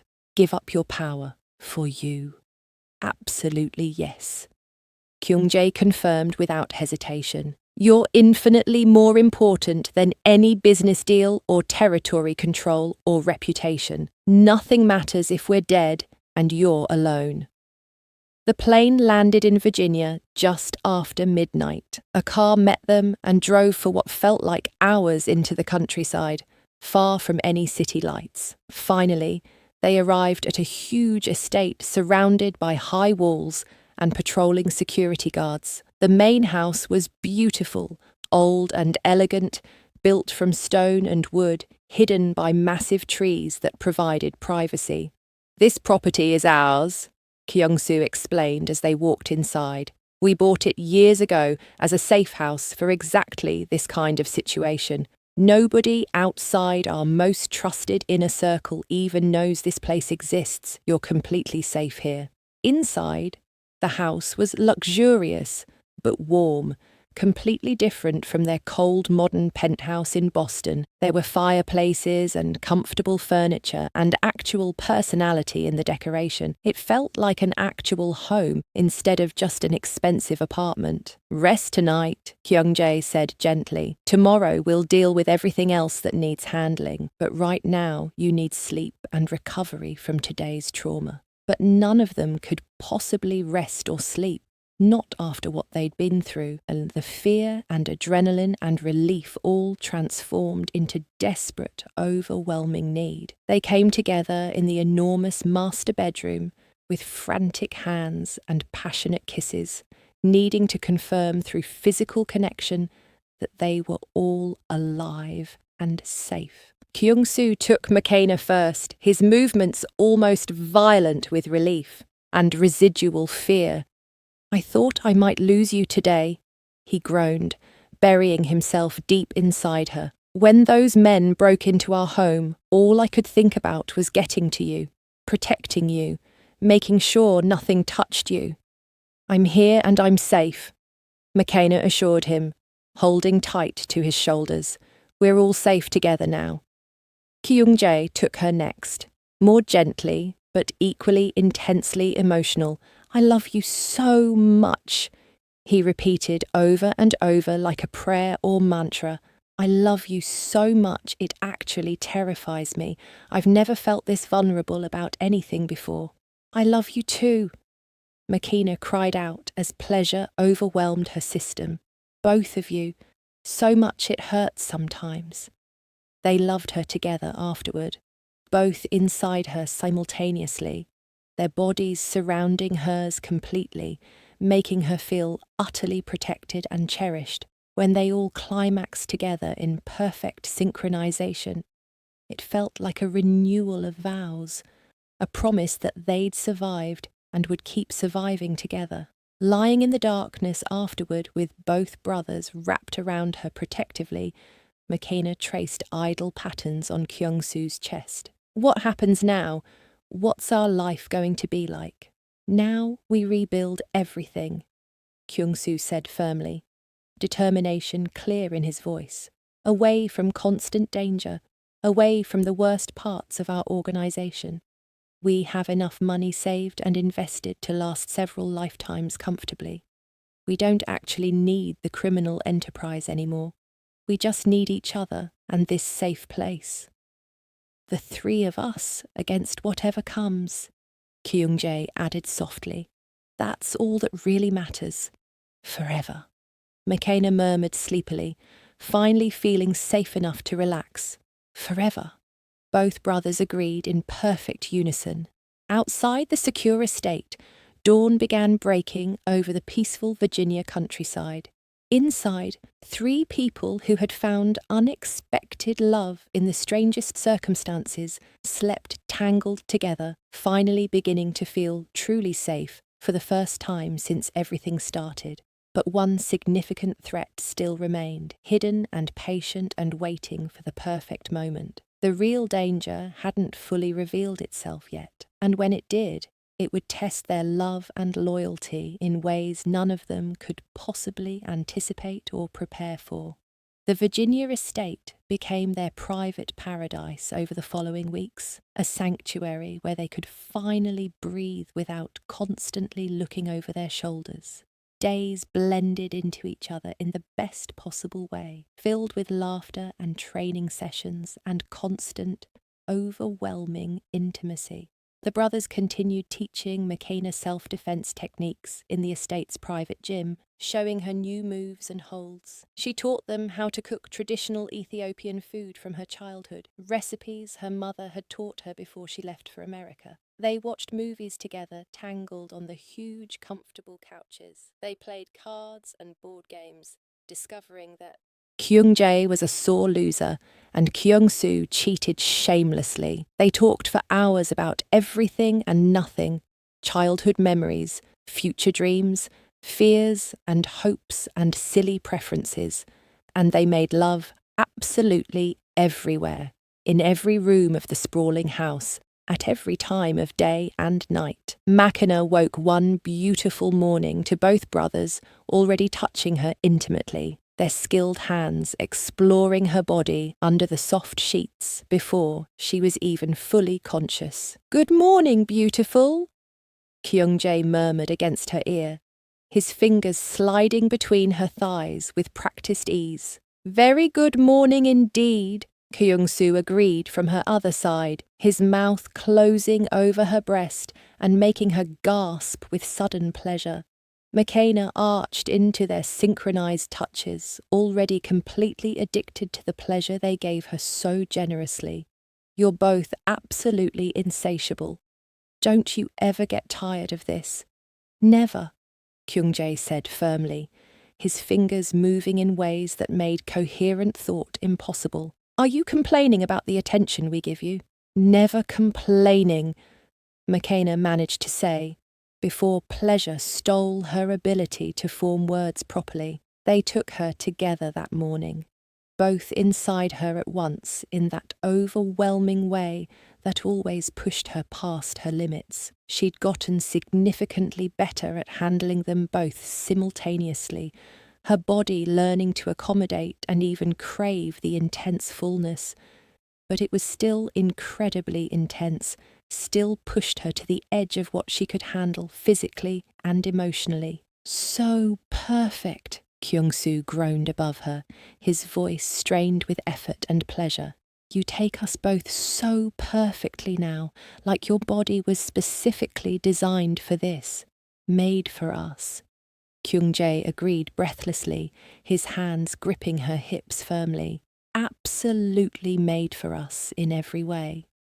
When they all climaxed together, Makena saw actual stars behind her closed eyelids. Her body shook violently between them, completely overwhelmed by waves of pleasure that seemed endless. She screamed their names, not caring who might hear, lost completely in the sensation.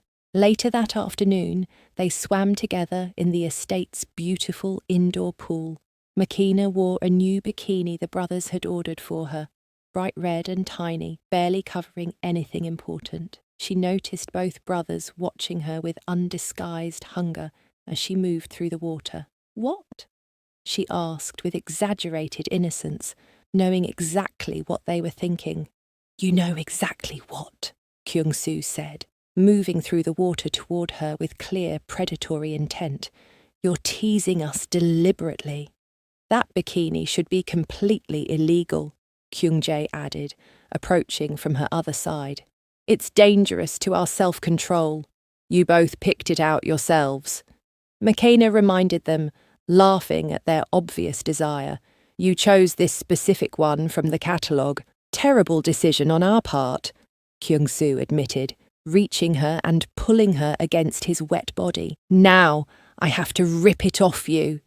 He did exactly that, the flimsy fabric tearing easily in his strong hands. Kyung-jae's hands were already on her bare skin, touching and caressing and claiming. They took her right there in the pool, the warm water sloshing around them, her cries of pleasure echoing beautifully off the high ceiling. "Someone could potentially hear us," Makena gasped between moans of pleasure. "We own this entire property for miles in every direction," Kyung-jae reminded her, his voice rough with desire. "Scream as loud as you want. No one can hear except our security guards, and they're paid extremely well to ignore everything." So Makena did scream, loud and uninhibited, as they brought her to climax multiple times in the heated pool water. One perfect evening, they laid out thick blankets in the estate's beautiful garden under a sky full of stars. Candles flickered all around them, creating a romantic atmosphere. Expensive wine sat forgotten in crystal glasses because they were too focused on each other to bother drinking. "This feels like a beautiful dream," McKenna said softly, staring up at the incredible number of stars visible away from city lights. "Like I'll wake up back in my tiny Boston apartment and none of this will be real." "It's completely real," Kyung-soo assured her, his fingers intertwined with hers. "You're ours. We're yours. This is our actual life now, not a dream or fantasy." "Do you ever miss your old life?" Kyung-jae asked curiously. "Your friends from school, your job at the coffee shop, your independence and freedom to make your own choices?" McKenna considered the question with genuine honesty. "Sometimes I miss the simplicity of my old life. Everything was straightforward. Go to class, go to work, study, sleep, repeat. No complicated emotions or dangerous situations. But I don't miss being alone all the time. I don't miss being ordinary and invisible. You two make me feel extraordinary and important." "You are extraordinary," Kyung-soo said with complete seriousness. "You survived being forced into marriage with two dangerous strangers. You adapted to a completely new life. You didn't just survive everything, you actually thrived. You're strong and brave. You made us fall completely in love with you. I fell in love with you both too," McKenna admitted, her voice thick with emotion. "I tried so hard not to let it happen. I fought against these feelings. But you two are impossible not to love once you get past the scary exterior." Kyung-jae pulled her close and kissed her deeply, pouring emotion into the kiss. "Marry us again," he said when they finally broke apart. "We're already married legally." McKenna laughed against his lips. "Very married, extremely married to both of you." "Properly this time, though," Kyung-soo explained, sitting up and looking at her seriously. "With you willing and happy, and choosing this freely.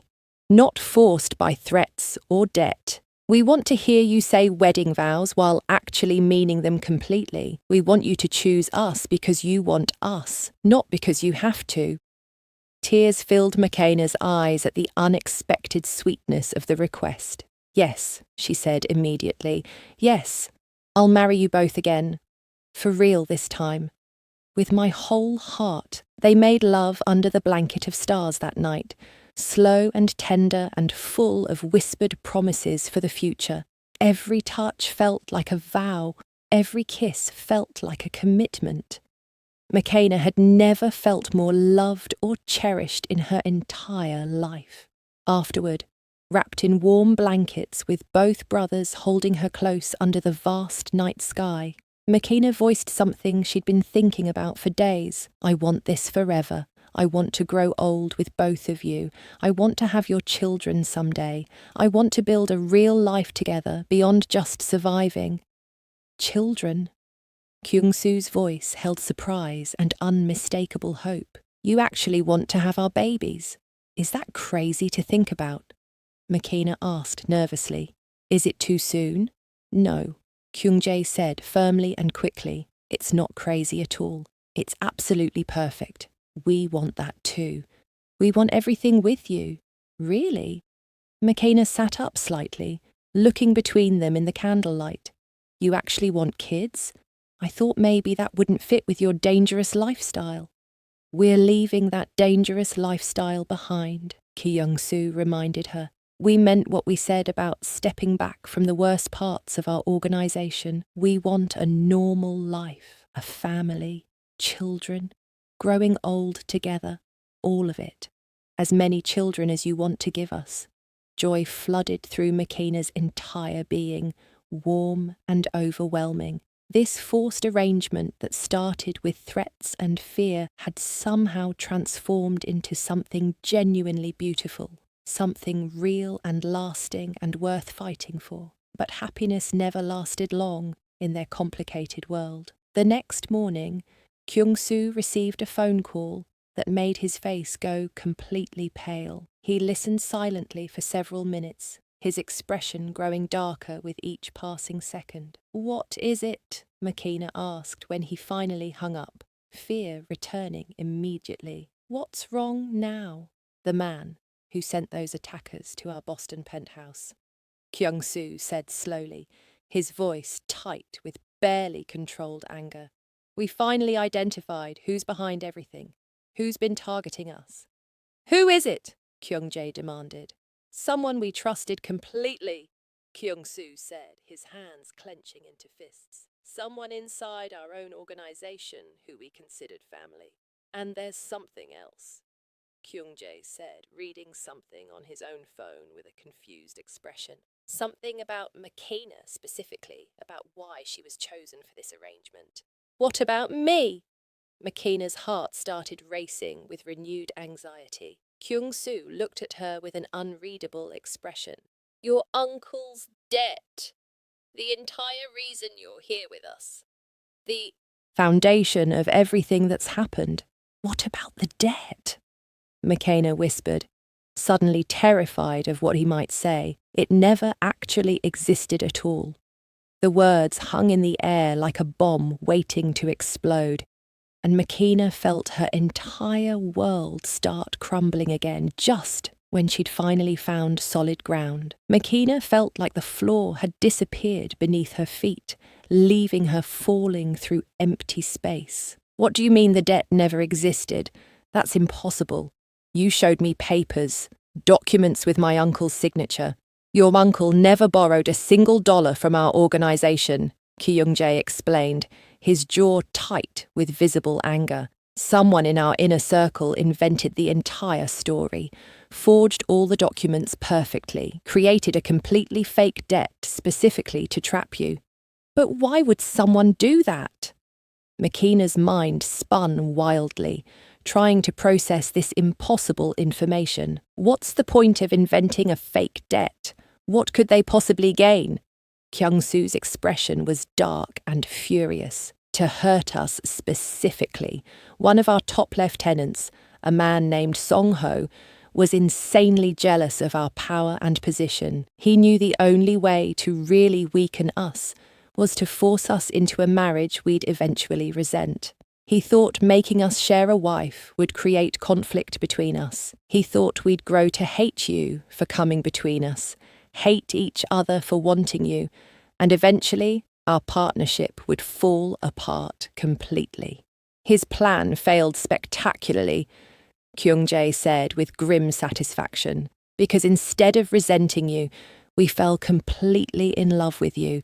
Instead of driving us apart, you brought us closer together than ever." Makina's hands shook uncontrollably. "So I was forced to marry you for absolutely nothing. My family was never actually in danger. Everything I sacrificed was based on a complete lie." "Your family was definitely in real danger," Kyung-soo corrected quickly. "Song-ho made absolutely sure of that. He had armed men watching your mother and sisters in Tanzania, ready to kill them instantly if you refused the arrangement. The threat was completely real, even if the debt wasn't. He was willing to murder innocent people just to hurt us." "When did you find out the truth?" Makina asked quietly, dreading the answer. The brothers exchanged guilty, uncomfortable looks. 3 weeks ago. Kyung-jae finally admitted, "We discovered the truth about 3 weeks ago." 3 weeks?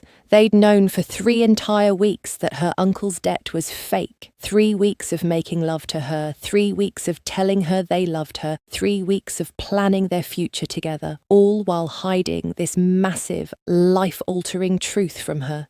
"You lied to me," Makina whispered, her voice breaking. "For 3 weeks you lied by omission every single day. You let me believe my uncle destroyed my life with his debts and bad choices." "We didn't want to upset you unnecessarily," Kyung-soo tried to explain, reaching for her. Makina jerked away from his touch. "Didn't want to upset me? Are you serious right now? You let me carry guilt and anger toward my uncle for weeks. You let me think my family's problems were real. How is that protecting me? We were trying to protect you from additional stress, Kyung-jae argued, also looking guilty. We wanted to catch Song-ho first, eliminate the threat completely, and then tell you everything when you were safe. That's not your decision to make. Makina's voice rose with anger and hurt. We're supposed to be partners. We're supposed to trust each other. You can't just decide what information I'm allowed to have. You're right, Kyung-soo admitted, running his hands through his hair in frustration. We should have told you immediately. We were wrong to keep this from you, but we were genuinely scared of losing you. Well, congratulations, you caught the traitor, Makina said bitterly, tears streaming down her face. And now you can deal with him alone because I'm leaving. I'm going home. This whole marriage was built on lies from the very beginning. My uncle's fake debt, you forcing me through threats, and now this. I'm completely done. She ran to the bedroom and started throwing clothes into a bag with shaking hands. Both brothers followed her immediately, their expressions panicked. What are you doing? Kyung-jae demanded, his voice rising. Leaving. Going back to Boston, back to my real life. This was all fake anyway, right? Built entirely on lies and manipulation. You can't leave. Kyung-soo blocked the bedroom door with his body. We love you. That's not a lie. Everything we feel for you is completely real. Is it, though? Makina challenged through her tears. Or is that another convenient lie?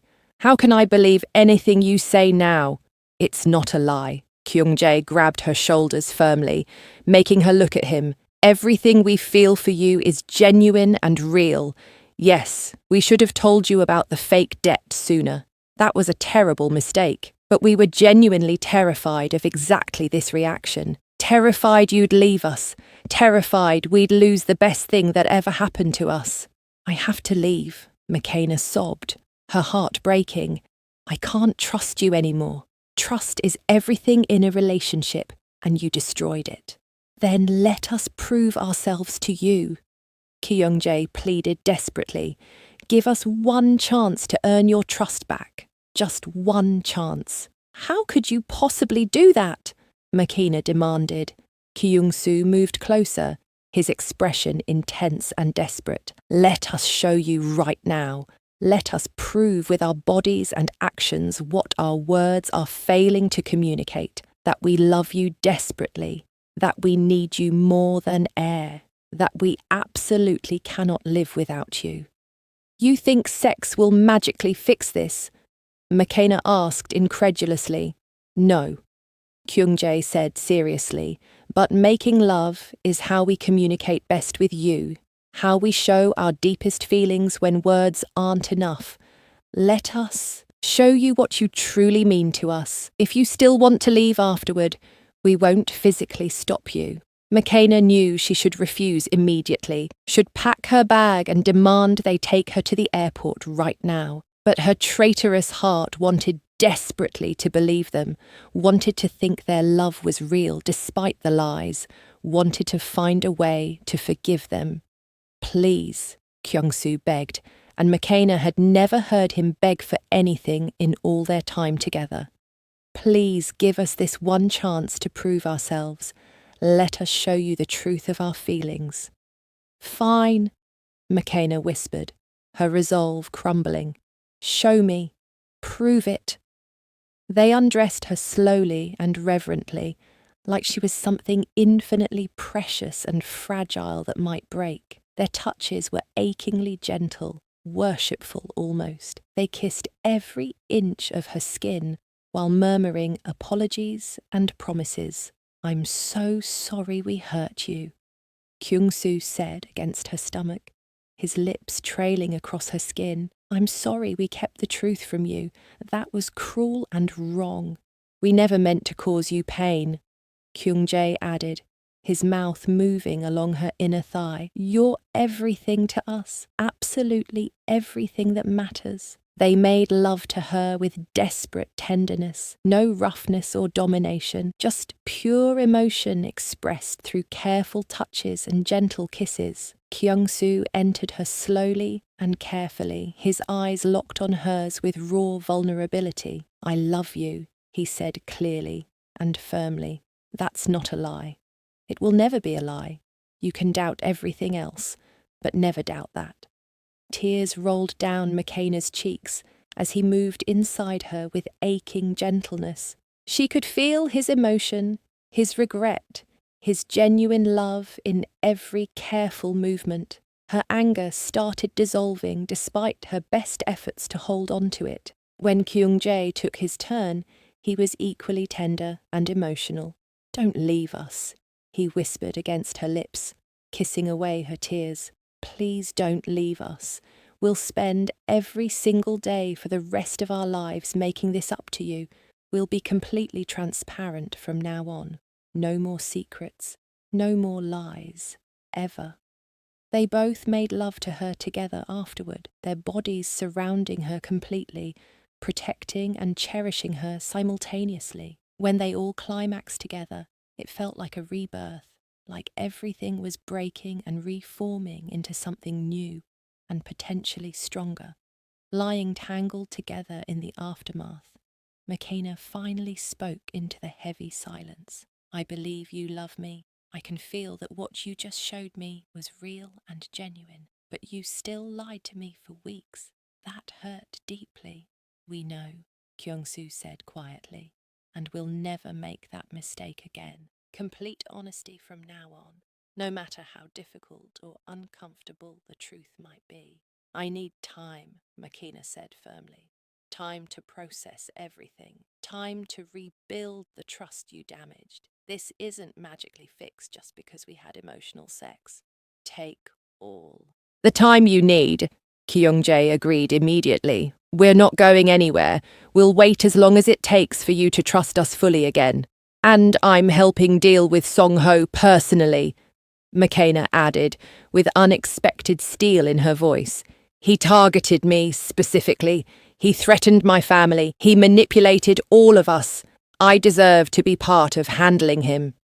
Both brothers looked surprised, but also proud. "Okay," Kyung-soo agreed after a moment. "We deal with him together as a united front, as true partners." McKenna nodded slowly. She wasn't leaving after all.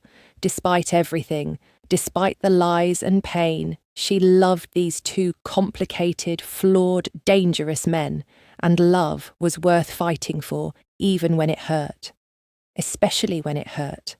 But they had work to do, rebuilding trust, hunting down a traitor, and proving their relationship could survive anything. The road ahead wouldn't be easy, but maybe nothing worth having ever was. Song-ho thought he was incredibly clever, hiding in an abandoned warehouse in Baltimore's industrial district. He thought the twins would never find him in such an obvious, almost cliché location. He was completely wrong about that, and many other things. McKenna stood between Kyung-soo and Kyung-jae, dressed entirely in black tactical clothing they'd provided. She wore a bulletproof vest that felt heavy and uncomfortable. A gun rested in a holster at her hip. They'd spent the last 3 days teaching her to shoot accurately. She could handle herself now, at least somewhat. She wasn't helpless anymore. "Remember the plan?" Kyung-soo said quietly, checking his own weapons methodically. "You stay behind us at all times. If shooting starts, you immediately drop to the ground and take cover. You don't try to be a hero." "Understood completely." "I know the plan perfectly," McKenna assured him, her voice steadier than she felt inside. "I'm not going to do anything stupid or reckless." They entered the warehouse with 20 heavily armed men backing them up. The twins' security team spread out professionally, covering all exits and potential hiding spots. Song-ho stood in the centre of the cavernous space with about 10 of his own men, all armed. He was smiling arrogantly, like he'd already won some game nobody else knew they were playing. "The famous twins and their unexpected wife," Song-ho sneered, his voice dripping with contempt. How touching that you brought her to watch. Does she know what kind of monsters she married? You forged documents and created elaborate lies, Kyung-jae said coldly, his voice like ice. You invented a completely fake debt. You manipulated all of us. You put innocent people in genuine danger. I was trying to destroy you both, Song-ho admitted proudly, spreading his arms wide. Make you miserable and conflicted. Turn you against each other. Instead, you pathetically fell in love with her like sentimental fools. It's absolutely disgusting to watch. You're just jealous, Makina spoke up suddenly, surprising everyone, including herself. You're angry and bitter that they have each other and they have me.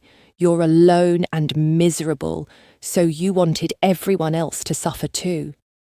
Song-ho's face twisted with pure rage at her words. Shut your mouth, girl. You know absolutely nothing about anything. I know enough. Makina continued bravely, her heart pounding but her voice steady.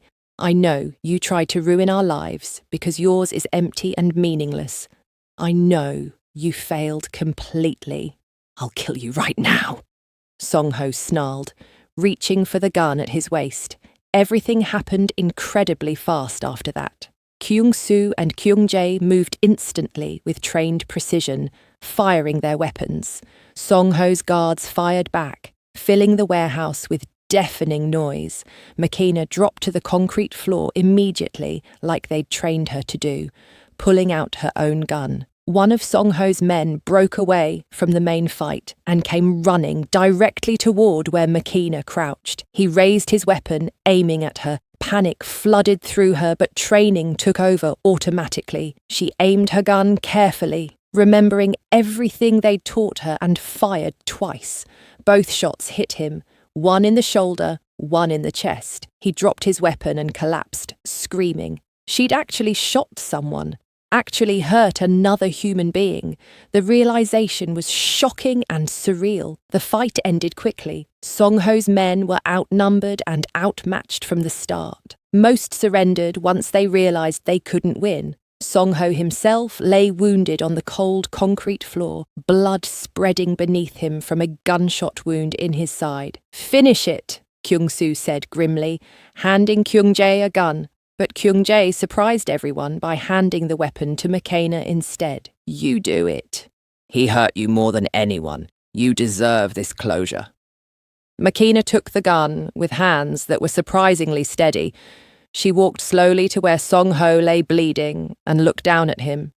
He looked pathetic now, not dangerous or threatening, just a sad, angry man who'd destroyed lives out of jealousy and bitterness.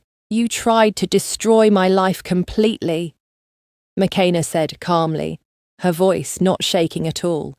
You threatened my innocent family. You made me think I had no choices. You manipulated everyone around you, but you failed at everything you tried to accomplish because I found genuine love in the middle of your cruel scheme. I found real happiness, and you'll die knowing you failed completely. She pulled the trigger without hesitation. The gunshot echoed through the warehouse, final and definitive. Song-ho's eyes went blank, and he stopped moving entirely. The drive back to Virginia was silent for a long time. Makina sat between both brothers, processing what she'd done. She'd killed someone today, actually ended another human life with her own hands. The weight of that action settled over her like a heavy blanket. Are you okay? Kyung-jae finally asked gently, breaking the silence. I don't know, Makina admitted honestly. I thought I'd feel guilty or horrified, but I just feel relieved. He can't hurt us anymore. He can't threaten my family. It's finally over. That's a completely normal reaction, Kyung-soo assured her. You protected your family and yourself. That's nothing to feel guilty about. You did what was necessary. Back at the estate, the adrenaline from the confrontation transformed into something else entirely, something desperate and primal. They barely made it inside the front door before hands were tearing at clothes urgently. "I need you both right now," McKenna gasped, her body already responding. "I need to feel alive and safe."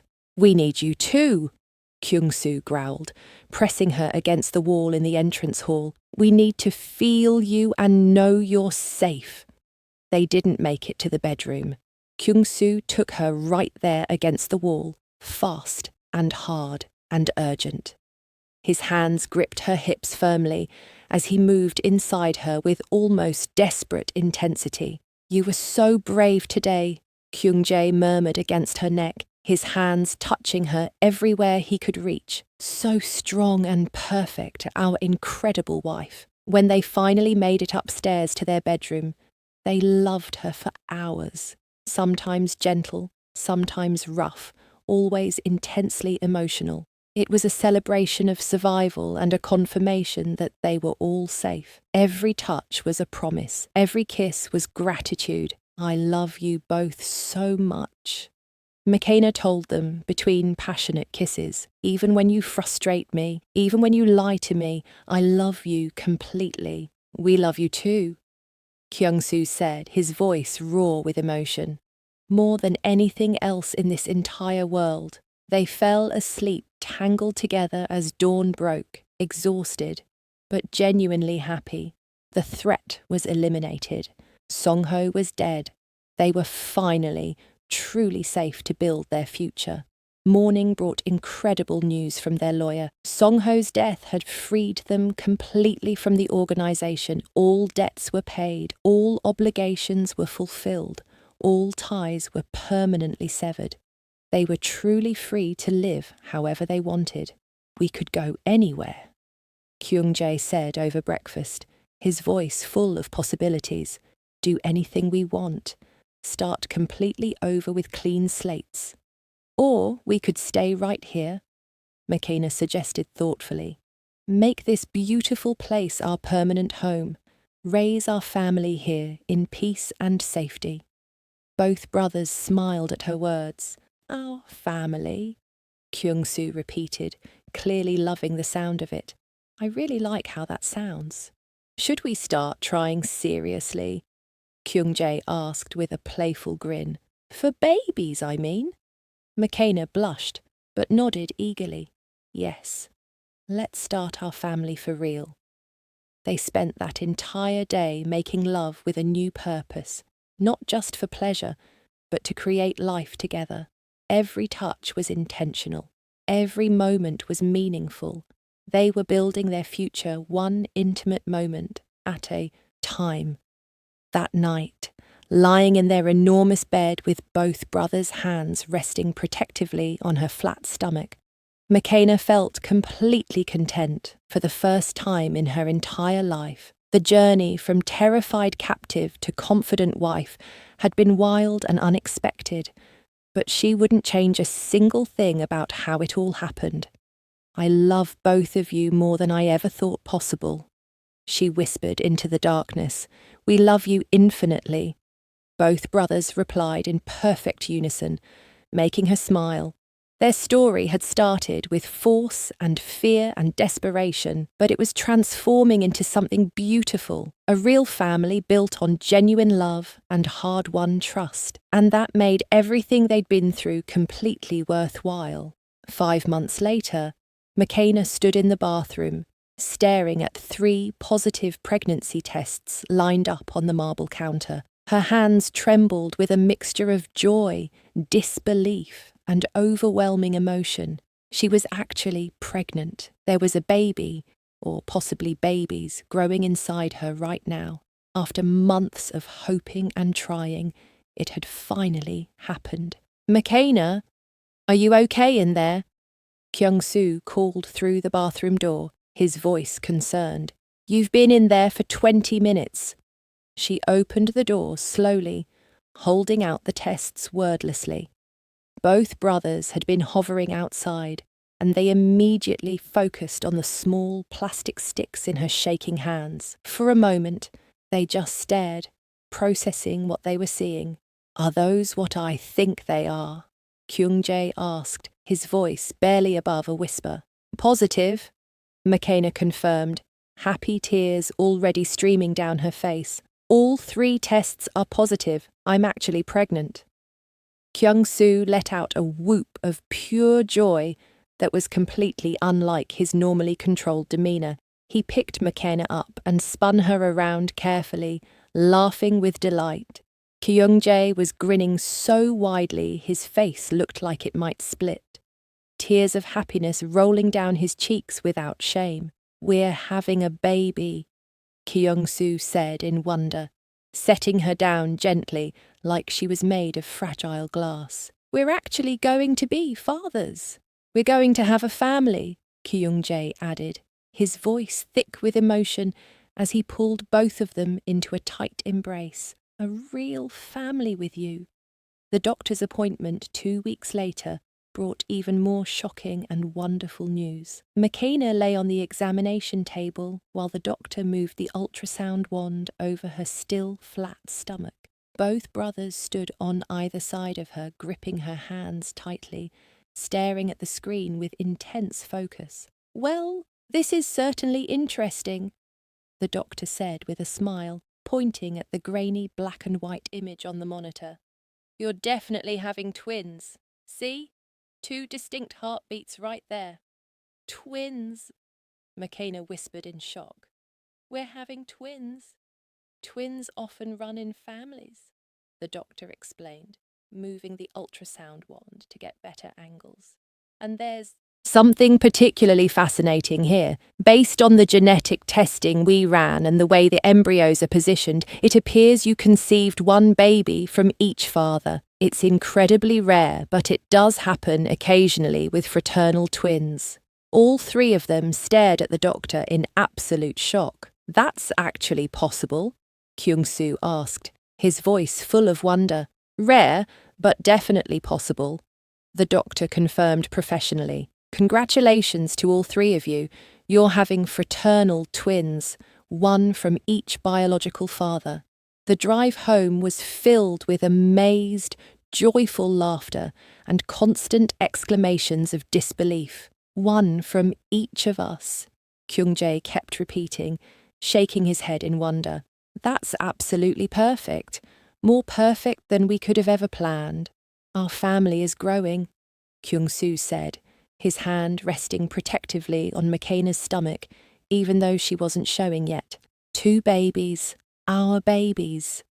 As McKenna's pregnancy progressed over the following months, both brothers became hilariously overprotective in ways that were both annoying and endearing.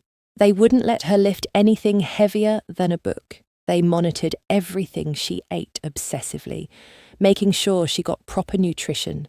They read every pregnancy book and article they could find, becoming experts on fetal development. They attended every single doctor's appointment, asking hundreds of questions and taking detailed notes. I'm pregnant, not dying or made of glass. McKenna laughed one day when Kyung-soo tried to carry her up the stairs for the 3rd time that week. You're carrying our children, he replied with complete seriousness, his arms secure around her. Our precious babies. You absolutely deserve to be treated like the queen you are. They were still intimate regularly, but everything changed to accommodate her growing body and changing needs. The brothers were incredibly careful and gentle now, making love in positions that didn't put any pressure on her expanding belly. Both of them seemed absolutely fascinated by the changes happening to her body. You're even more beautiful pregnant, Kyung-jae said one evening, his hand tracing the curve of her round stomach with reverent touches. Absolutely glowing and gorgeous. I feel huge and awkward, McKenna complained, looking at her reflection in the mirror with mixed feelings. Nothing fits properly anymore. You're perfect, Kyung-soo corrected firmly, coming to stand behind her and wrapping his arms around her carefully. You're growing our babies and creating our family. That makes you the most beautiful woman in the entire world. 6 months into her pregnancy, they had a small, intimate wedding ceremony in the estate's beautiful garden. This time, Makina said her vows willingly, joyfully, with her whole heart fully invested. She wore a flowing white dress, specially designed to accommodate her pregnant belly. Both brothers wore matching suits and looked impossibly handsome. "I love you both with everything I am," Makina said, tears streaming down her face as she spoke her vows. "You started as strangers who forced me into marriage through threats and fear, but you became my everything, my protectors, my lovers, my best friends, my partners, my husbands. I choose you both freely and completely, with no reservations, for the rest of my life and beyond. We love you beyond measure," both brothers said together, their voices perfectly synchronized. "We promise to protect you, cherish you, honor you, and love you until our very last breath. You and our children are our entire world. Everything we do, everything we are, is for this family we're building together." They celebrated with gentle, careful intimacy that night, both brothers touching her swollen belly reverently while making love to her with infinite tenderness. Every touch was worship. Every kiss was devotion. It was tender and emotional and absolutely perfect. As her due date approached in early September, they converted one wing of the estate into a hospital-grade medical suite, complete with every possible piece of equipment. Both brothers absolutely refused to risk her giving birth anywhere else where they couldn't control every single variable. Labour started on a beautiful sunny morning. Makina woke to her water breaking and immediately felt the first contraction grip her body. "It's time," she gasped, shaking both brothers awake urgently. "The babies are coming." What followed were 8 of the longest, most intense hours of Makina's life. The pain was incredible, overwhelming, unlike anything she'd ever experienced. But both brothers stayed by her side through every single moment, never leaving, never wavering. "You can absolutely do this," Kyung-soo encouraged, wiping sweat from her forehead gently. "You're the strongest person we've ever known." "We're right here," Kyung-jae added, letting her grip his hand hard enough to hurt. "We're not going anywhere. We'll get through this together." Finally, after 8 exhausting hours, 2 babies entered the world. First a boy, then 20 minutes later, a girl. Both were healthy and perfect, with strong lungs that they demonstrated immediately with loud, indignant cries. The boy had Kyung-soo's features clearly visible, even as a newborn. The girl looked unmistakably like Kyung-jae. Both had inherited Makina's beautiful dark skin tone. "They're absolutely perfect," Makina sobbed with exhaustion and overwhelming love, holding both babies against her chest. "Our babies are perfect." Both brothers cried openly and unashamedly, touching their children with trembling hands, full of wonder and fierce protective love. "What should we name them?" Kyung-jae asked, his voice choked with emotion. "Tae for the boy," Makina suggested through happy tears. "It means he has been seen in Amharic, my mother's language, and Dalila for the girl, which means gentle and delicate." "Tae and Dalila," Kyung-soo repeated reverently, testing the names. "Absolutely perfect names for our perfect children." The first weeks of parenthood were simultaneously exhausting and the most amazing experience of all their lives. Both brothers helped with absolutely everything: diaper changes at all hours, midnight feedings, rocking fussy babies back to sleep. Everything.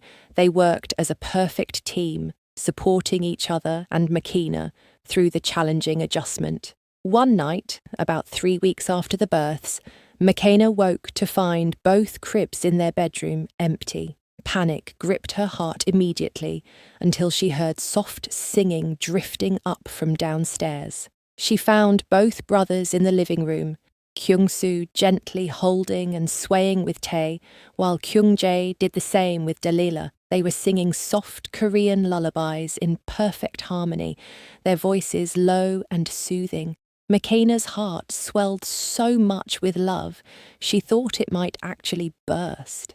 This was her family, strange and unconventional and absolutely perfect in every way that mattered. "What are you thinking about?" Kyung-soo asked, noticing her standing in the doorway watching them. "How incredibly far we've all come," Makayna said softly. "From that first terrifying night when you told me I'd have both of you, to now, us, our babies, our beautiful life together. Best decision we ever made," Kyung-jae said with deep satisfaction.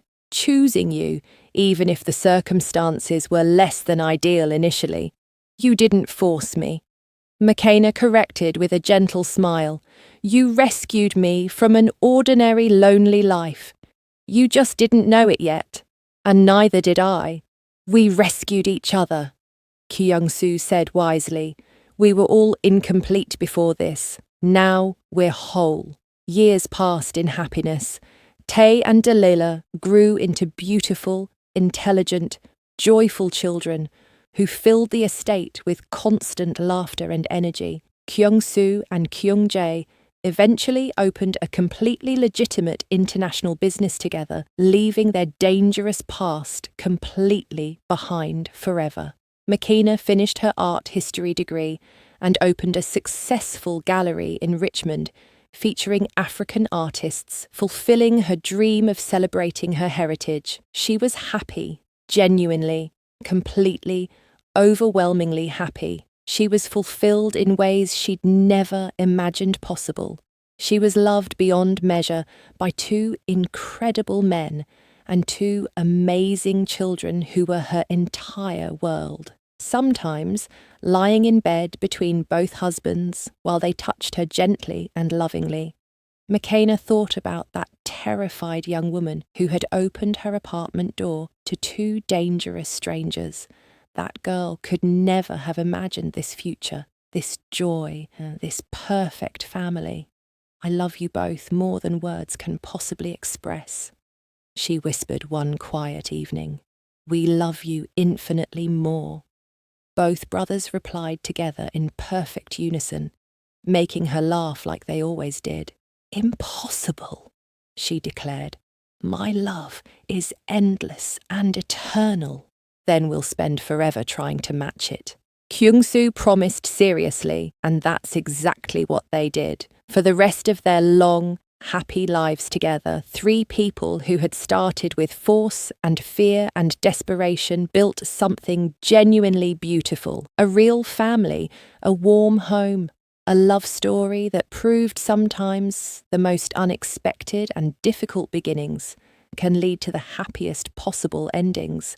Their story started with the words, "You'll have the both of us tonight." It continued through passion and danger and complications and growth, but it ended with forever, genuine, lasting, beautiful forever. If you enjoyed this epic romance story, please subscribe to our channel so you never miss our next passionate tale. Hit that notification bell and drop a comment below, telling us where in the world you're watching from. We love hearing from our amazing viewers. Which chapter was your absolute favourite?